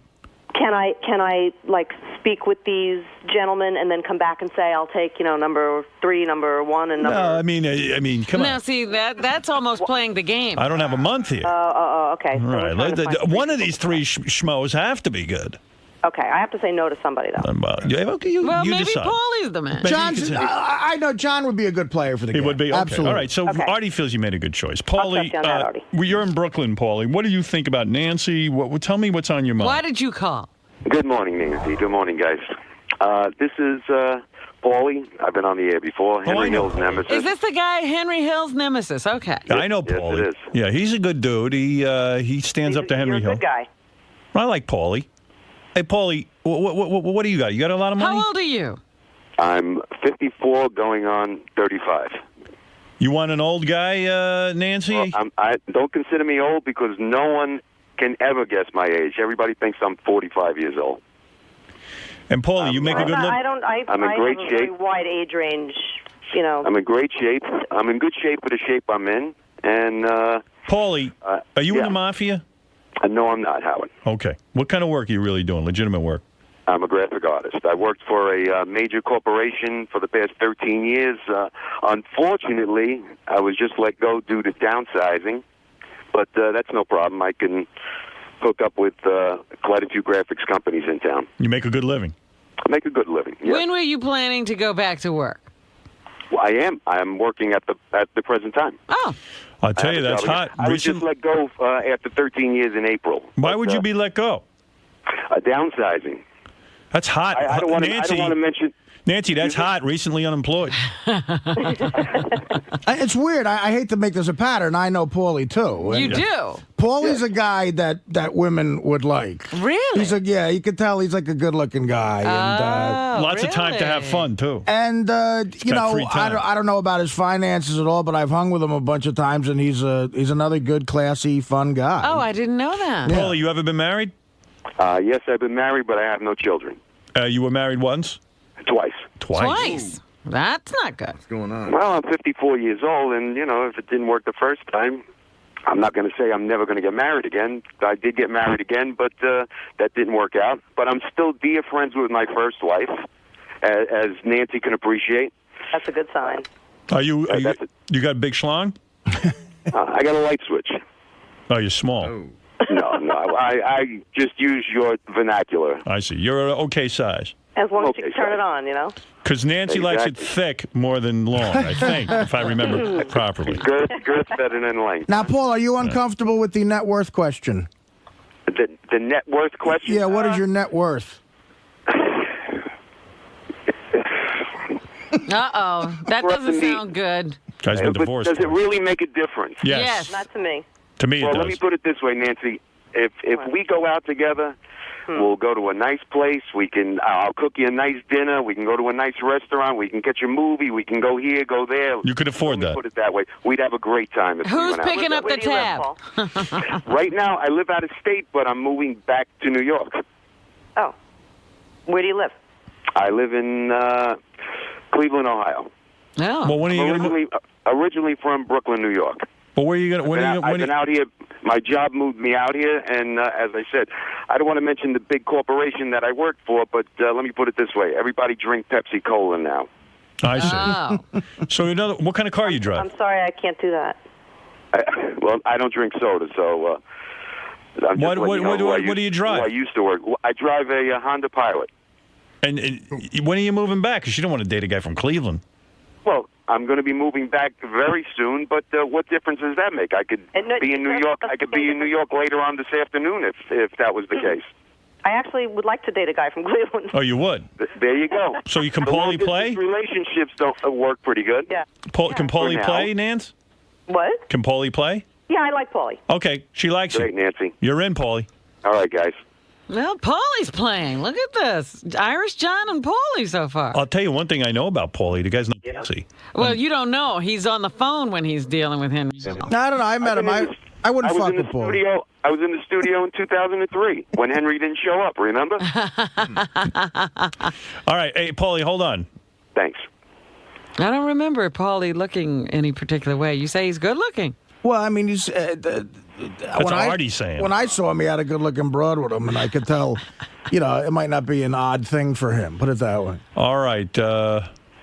Wood Yee's on the phone. He wants you. Wood Yee? Wood Yee, hi. This is Shlomo. Oh, Shlomo. Oh, Shlomo, hi. I'm into the phone. I'm going to shove it up my ass and come. Now, you want to date Nancy? Is this Wood Yee? Yes. Can we just shock the puss? Listen, you You can can't talk to him for a while, but I'm going to say no. She says no. Bear with me for a moment. Bear with him. He's got some sweet talk for you. Balls down the toilet. What was that, Wood Yee? Shlomo? Can you hold on a moment? I just shit out a condom full of smuggled Cuban cigars. Oh. This will just take a second. Shlomo, you're a fan of Nancy. I know she was. Listen, Nancy was a big part of the show for years, and everyone loves her, is attracted to her, certainly. You see her pictures on her website. So. Hurry up, Quad. I have to take a shit.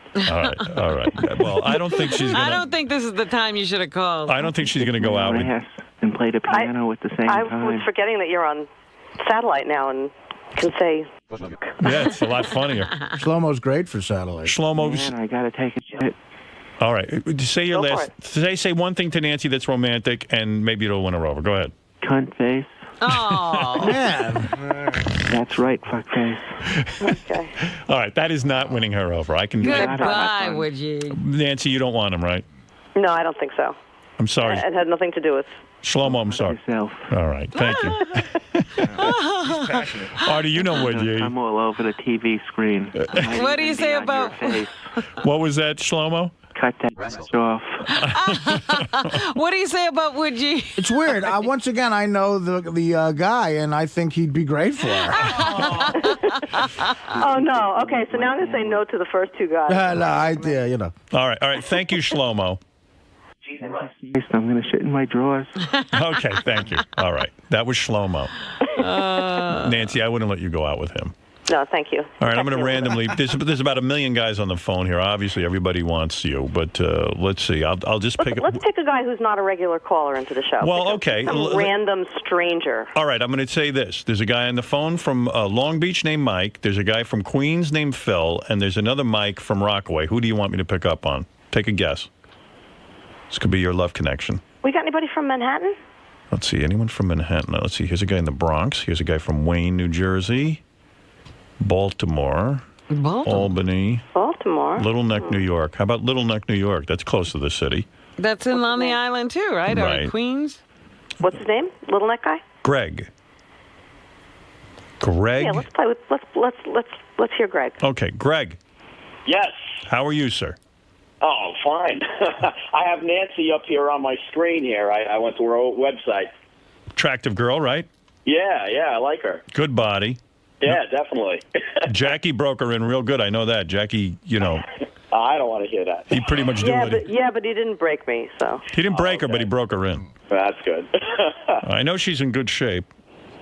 And but what about you? Good. Are you in good shape? I'm in excellent shape. I go to the gym 5 days a week. I'm into bodybuilding. I played guitar also for 37 years. I was in Anthrax and Metallica in the 80s.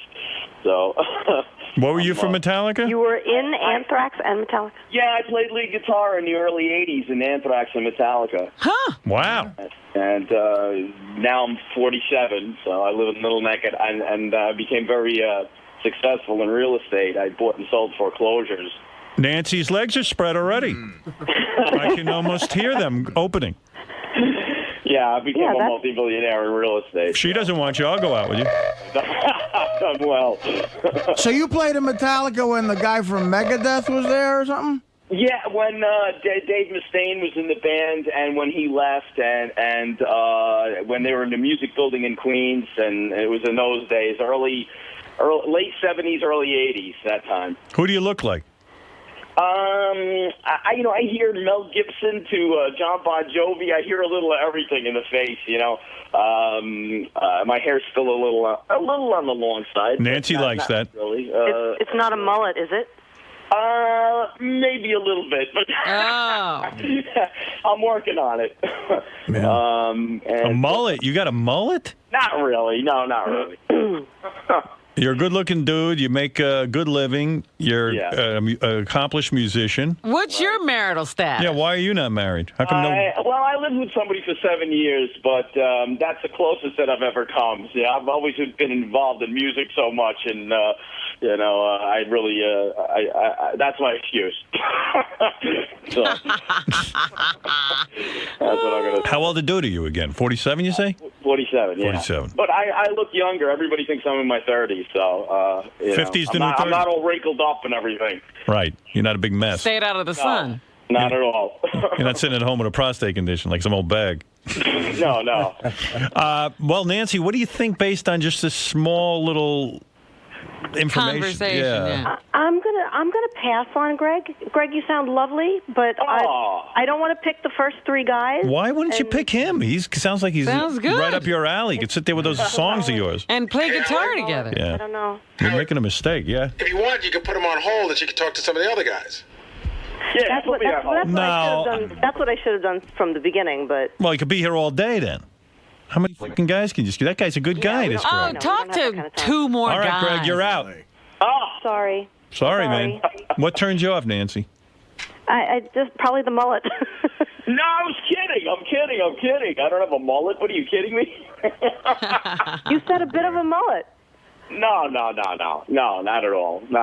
My hair's more like an actor sort of looking. It's a little long on the top, and it's I can't really explain it, but it's not like that. This is the first guy I liked. Were you there for Ride the Lightning, Kill 'Em All, Metal Up Your Ass? What's that? What? Metallica, Kill 'Em All, Ride the Lightning? I was in there in the beginning. Oh, yeah, he didn't make any money with them. Right. Yeah, no. No, he made his money in real estate. Yeah. Yeah. Those guys were sleeping on the floor in a music building eating hot dogs, and they had no shower. They used to come to my house and take Well, a Greg, shower. you're out. Never mind. Hey, Nancy, he's out, right? Can I just talk to another guy or two? All right, talk to one more guy. All right, hold on. Hold on, Greg. You're not completely out. All right. Okay, thanks. Sounds like you're almost out. All right, put him on hold. Thank you.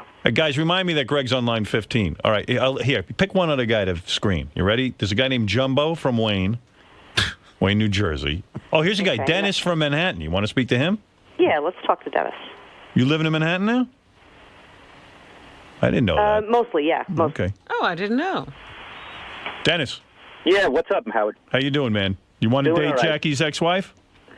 Yeah, I'm thinking of it. There's a couple of things that she has to match. How tall is she? No one ever brought that up. How tall is Nancy? She's a midget, technically. You. I know, but I just need that one height thing. I have a height thing, and I have. What is the height you like? Why? Are you short or tall? I'm 5'8", 5'8" and a half. I'm 5'7". Oh, okay, that'll work. And are you really Italian, Sirianni? So is that? Oh, look at that. Very nice. Yeah. Italian and Polish, I am. Italian-Irish for me. Italian. Oh, you're Italian-Irish? Yeah. Oh. Yeah. Mostly Italian. Actually Sicilian. So I think she's had it with Irish. she's had it with Irish, right? Jackie's not Irish. Jackie wasn't Irish. Oh, he wasn't? I thought he was. Nope. Shows you how well I know him. English, French, and Dutch. Oh, those poor people. Yeah. Nah, I'm the other way. I'm Drank more like an Irishman. You know I love Jackie. I'm just teasing you about Jackie. And I love Jackie too. Right. What do you think of this guy? Is he coming off bad? Let me hear a little bit more about him. Hey, so what do you do for a living? I have to watch. I own a brand of cigars. I own a cigar brand. Do you smoke them? No, every so often, yeah, sure. But I mean, it's not like cigarettes. You don't smoke them every day, every 20 minutes. It's when you're out or, it's a special occasion. How old a dude? 44. How come you're not married? I got to tell you, I've been a musician for a long time. Band broke up in the 80s, and I focused so hard on the cigar thing. It's hard to do, So. Can you make a lot of money in cigars? Yeah, that's the thing. I'm not going to go into financials. Yes, I do, but I'm not going to go into financials. But you're a wealthy man. Wealthy, so you're wealthy, Howard. I'm not wealthy compared to you. Nancy is wealthy. She owns 17 homes. 17 homes. Yeah, and they were all acquired. Yeah, they were all acquired by hard work, huh, Nance? Oh, Is that sarcastic? Well, just throwing it out there. A little bitter, a little bitter. Bitter? No bitter. No bitter. There's no wife, no kids. No, I think they're talking about me. Oh, Oh, she's plenty bitter.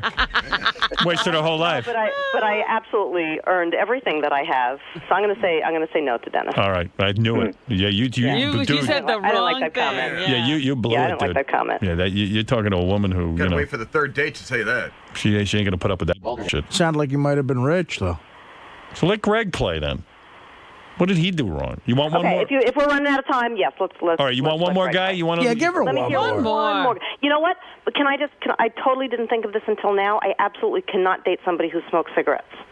Okay. So if any of those guys smoke, that should be the first question. I don't blame you. I'd be the same way. Yeah, I couldn't. I wouldn't even. There's no way I could kiss somebody who.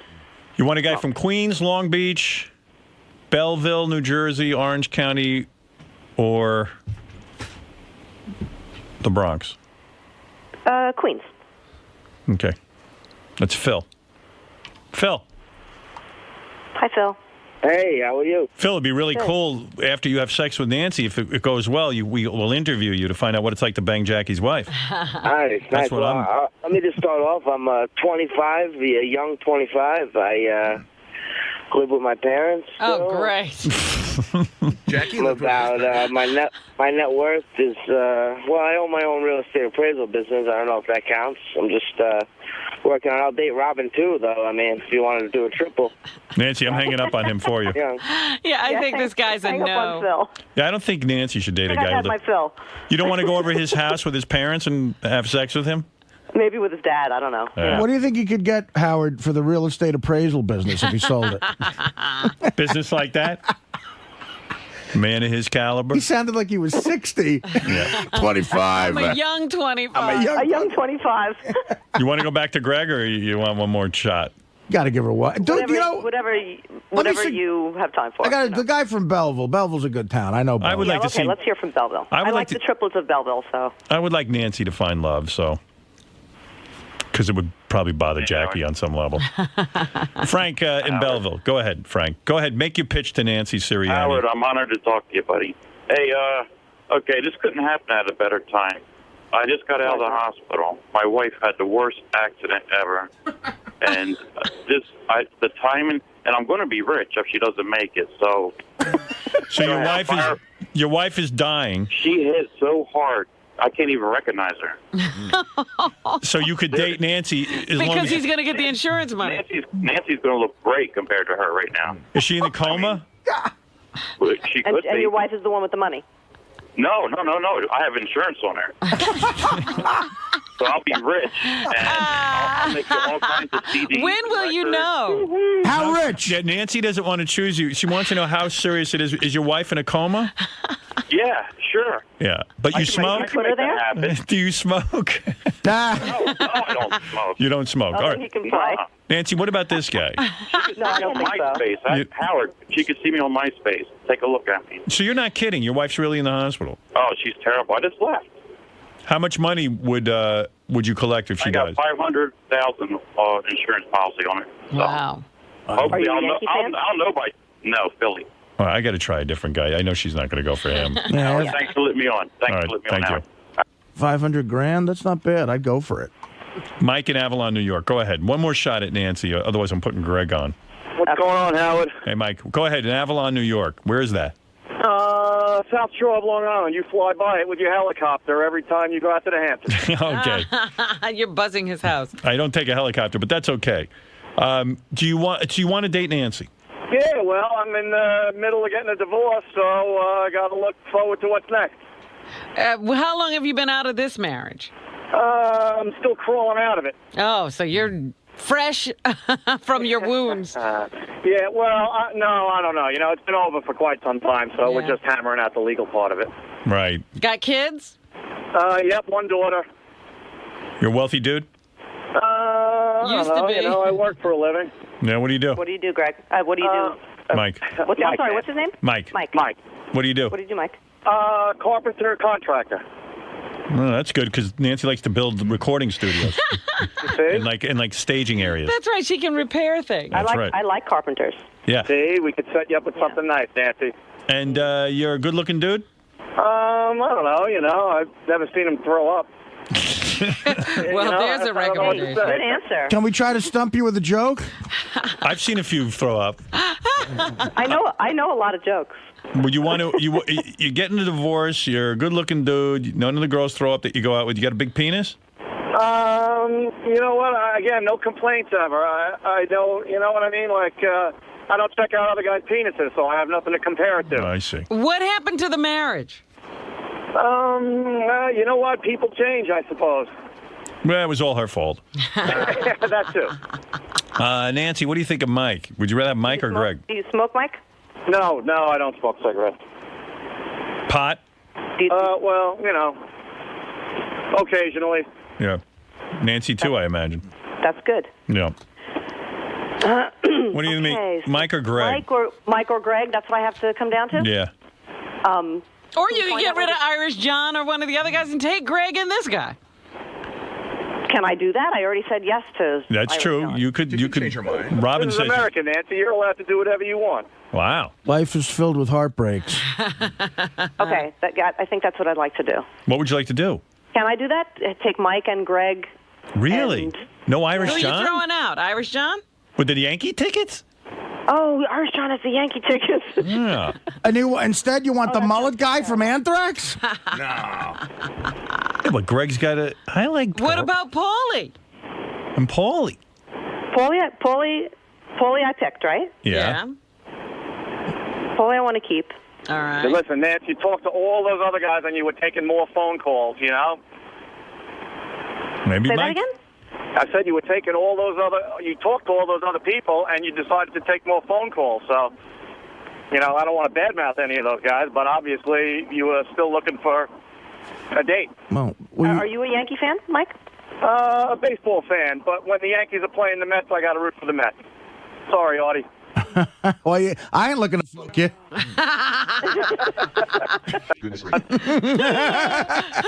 I mean, you seem like a nice guy. Nance, I know it's rough, but you got to take a leap here. Yeah, I could take a leap of faith. Yeah. Mike or Greg? Greg's over in Little Neck. He's the guy who was a professional musician. Now he's out of that, but, you know, he wants you. So does Mike. I have a feeling Greg never picked up a guitar. Yeah, I was going to ask him to play something. I bet you couldn't. Plus, I think Metallica's from, like, L.A., so I don't know what they were doing in Queens. Yeah, I like carpenters, so I'm going to go with Mike. All right, Mike, you're in. All right. I like to hear that. All right, hold on, okay? Thank you. Let me tell the bad news to Greg. You think Greg was full of crap? Greg. Yeah. Let me hear you play guitar. It's too early. Yeah, it's too early for your guitar. Oh, there he goes. Wow. I think I can play this. He is pretty good, I think. I don't know. I don't know. I don't have a mullet. I was joking, and I don't smoke. Well, you're gone. I do know Anthrax were big Yankee fans. I read that somewhere. Thanks, though, Greg. Oh, you know who wanted to date you? Who? He didn't get in on time. Boy, Nancy's going to be heartbroken. Who? Mystery Man, say hi to Nancy. Hi, Nancy. How are you? Who's that? High Pitch. High Pitch. Oh, hi, Pitch Eric. Yeah, did you? Yes, you are amazing. You're beautiful. I would love to date you. I got a new job. I'm in construction. Yeah. I'm so sorry, Eric. You missed the... She's already made her selections. I'm very sorry. Man. Yeah, I know you don't smoke and you're a big Yankee fan. You would have fit the profile. I know. I'm a huge Yankee fan. Yeah, you're huge. You're like 500 pounds huge. I do internet radio on Stern Syndicate Radio. And I can get along great. All right, thank you. Bye, Howard. Stern Syndicate Radio. Stern Syndicate Radio. Well, Nance, I'm excited for you. And then I'm excited to see you when you come down here. Wear something sexy. I will. Wear a little dress, show off your legs. Don't wear panties, no bra. Oh. I'll wear something nice. Wear a skirt that, almost shows everything. Shows your whole beaver. Yeah, and, so these guys will be. Yes. They'll be on the air. Or they'll be on the phone. No, they will be in the studio. They will be in the studio. So And you I can will- actually meet them. And I'll put them that day. I'll put them behind a screen so that you'll base it on personality, and then they'll walk out, just like the dating game. Okay, I got you. And if Paulie takes you to a steakhouse, don't sit too close to him. Why? Oh, he'll be with his back to the wall. Is that Just what you're saying? no, well, just don't sit too close to him at a steakhouse. There you go. Okay. All right, well, we're Nancy. going to be eating vegetarian anyway, so. Oh my God, I didn't know that. You're a total vegetarian? Oh. No. Those are the angriest broads. Oh. Nance, I look Yeah. forward to seeing you, my darling. I look forward to seeing you too, Howard. All Thanks right. for Nancy? Thanks for putting me on. Oh, wait, there's a guy. Oh, this guy's a professional comedian. I think you've had it with those. Is it Jackie? Well, It's Tracy. I like funny. It's Jackie wasn't Tracy. professional. It's Tracy Morgan. Hi, Tracy. Tracy. You want? I hear you're single now. You want to date Nancy? I love me some well. I like when a woman throw up on my leg. Really? I don't give a fuck. I'm nasty. What do you want to say to Nancy to win her over? When you hear them keys jiggling at the door, I want you standing way at the end of the hallway with your panties down and your butt cheeks like this. Wow. All right, Tracy. I'm enjoying my sobriety. Are you enjoying your sobriety? Yeah. Sure, women. I like stretch marks. I like cellulite. I love all of that. Yeah. Well, she doesn't have that. Fart in my motherfucking mouth. I don't do that. I'm a freak. I'm going to pass. You know when the pussy good. When you put your dick in and make that fart sound. Man. I stick my tongue in the chick's ass with the quickness. Yeah. I love when a woman gag. God damn! Gluckle, gluckle, gluckle. Don't put it in my face, damn it. Well, Tracy, I don't know if she's for you. She's a very refined woman. I deal with the knife scars, the C-section scars. I can't deal with these pretty blonde bitches with fake titties. Well, you wouldn't have to deal with it. Nancy's spoken All for natural, that. all Yeah, natural. I'm telling you, man, I'm a beast. I know. All right, thanks, Tracy. Oh. Trace, thanks. I'm a professional drinker. All right. Keep your sense of humor. Right, you too. That's Tracy Morgan calling in. Okay. Well, it's a good thing we chose our guys already. That's right. Nancy Sirianni, formerly Martling, you will be offered to my audience. 3 men have won the right to vie for your attention and hopefully end up in bed with you. Oh, wouldn't it be great if we found Nancy's replacement for Yeah, that Jackie? would be good. So the date will be. You guys will send us on a date. Sure. Whoever I pick. Is it like chaperoned and stuff like that? Like Do you want it? Yeah, I think we better chaperone it. Yeah, I think so. I mean, for his sake. This girl's an animal. All right, real good, Nance. Yeah. I'll see you Okay, then. All right, thanks. we'll see you soon. Bye-bye. Okay, Howard. There she is, Nancy Bye, Rob. Sirianni. Bye. And by the way, See you next week. Nancy can sing to you. See you next week. And she has a beautiful voice. Be cool to bang Jackie's ex-wife. If I was like single, I'd bang her. Just for the hell of it. And in bed, tell you you tell about Jackie stories? Yeah. Remember the time, Jackie? Remember the time Jackie was real tall? So I just got off the phone with Howard, and apparently I picked 3 gentlemen suitors who I will meet next week. I think I picked Greg, Mike, and Paulie. So we'll all be in the studio next week, and I'll get to ask them questions and choose my date. I'm looking forward to it. It was fun. I haven't talked to Howard in a long time, so thanks. Here she is, Lisa G. from the Howard 100 newsroom. Lisa? Scott the engineer appeared on the Miserable Men show Sunday night, where he attempted to project his black cloud onto Howard's relationship with Beth.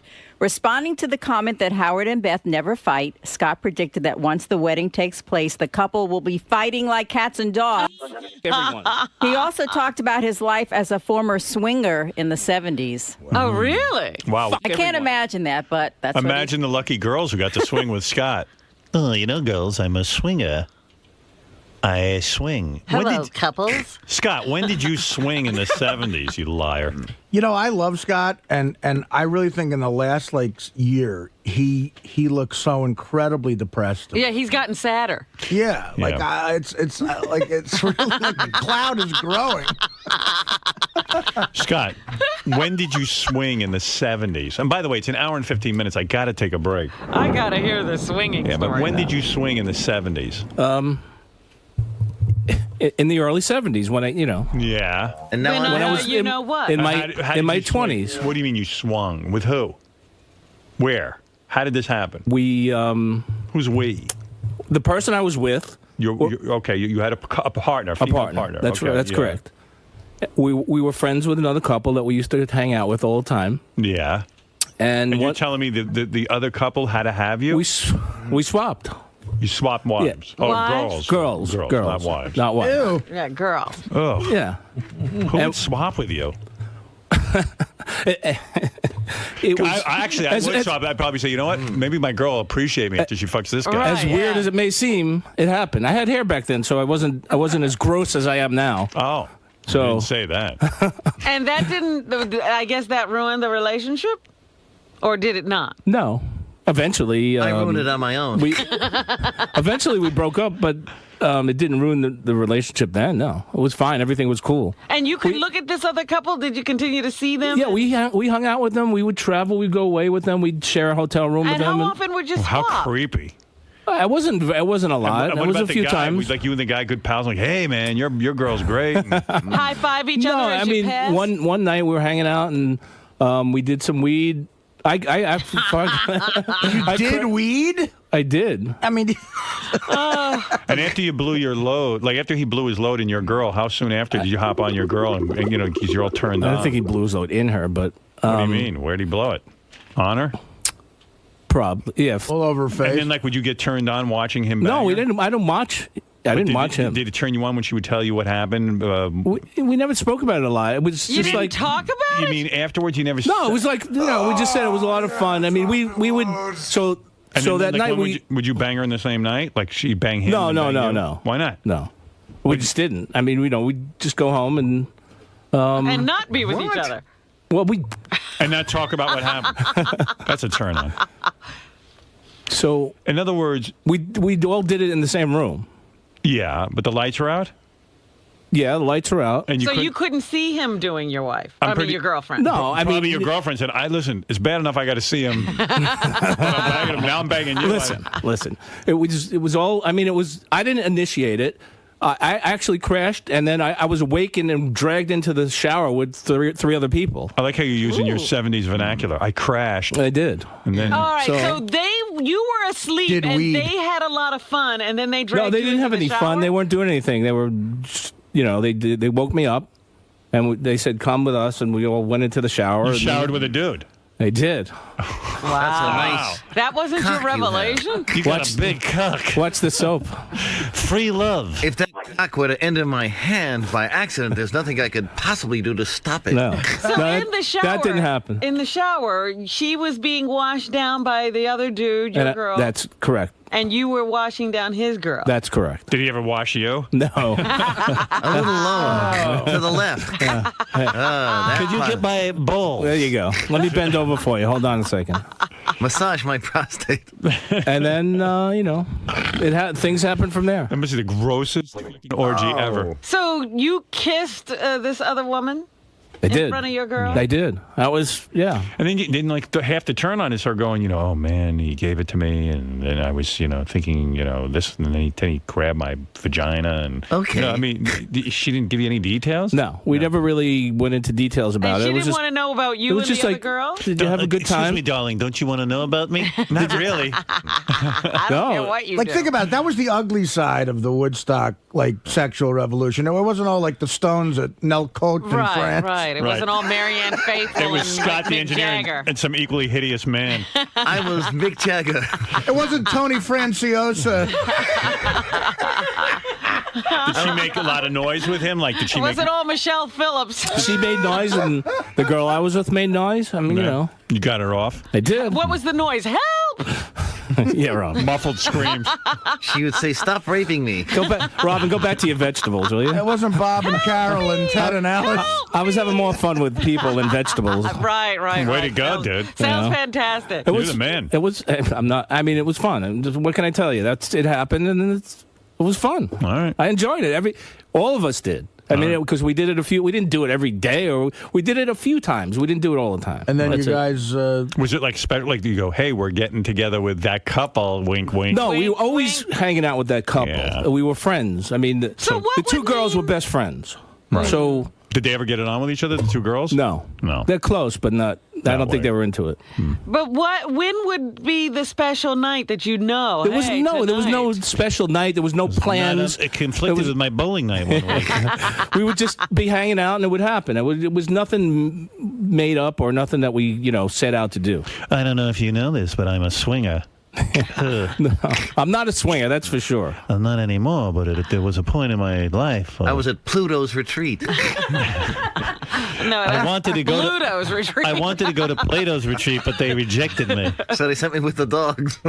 Guess who scored 2 tickets to the Ramones? CBGB. One of you has got to blow me, though, for that. Not you, sir. I don't know. It was a lot of fun. I know it's not for everybody. It was different, and it was... the girls back then used to call me Bald Pit. Now they just call me Stu. Well, congratulations. I had no idea you were a swinger. Yeah, thank you for sharing. Oh, anytime. Way to go, bro. Thanks. Yeah. Now go beat off in your little room over there. That's all I had to do now. Just memories. Thank you. Lisa G, is that what's happening? That's it. We'll see you all All right, day. thank you from the Howard 100 News team, and we'll be back right after these words. Scott, You were smiling while he was doing so you were a real live stud back in the day. Yeah, but you let I him wasn't do a it. stud, but What the hell's wrong? Well, you were swinging. You were doing some exciting, sexy things. yeah, we did some things. We did some nice things. It was fun. I had a lot of fun.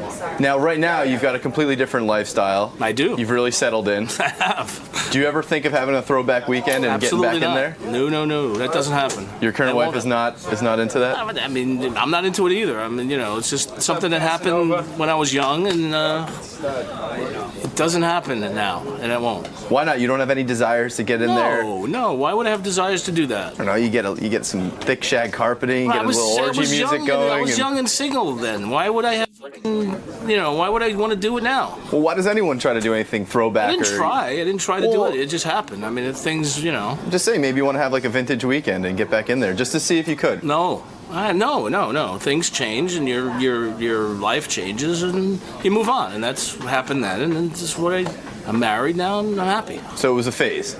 A phase. Good word there, Greg. Thanks it was a lot. phase. Thanks a lot. All right, you go ahead. You play.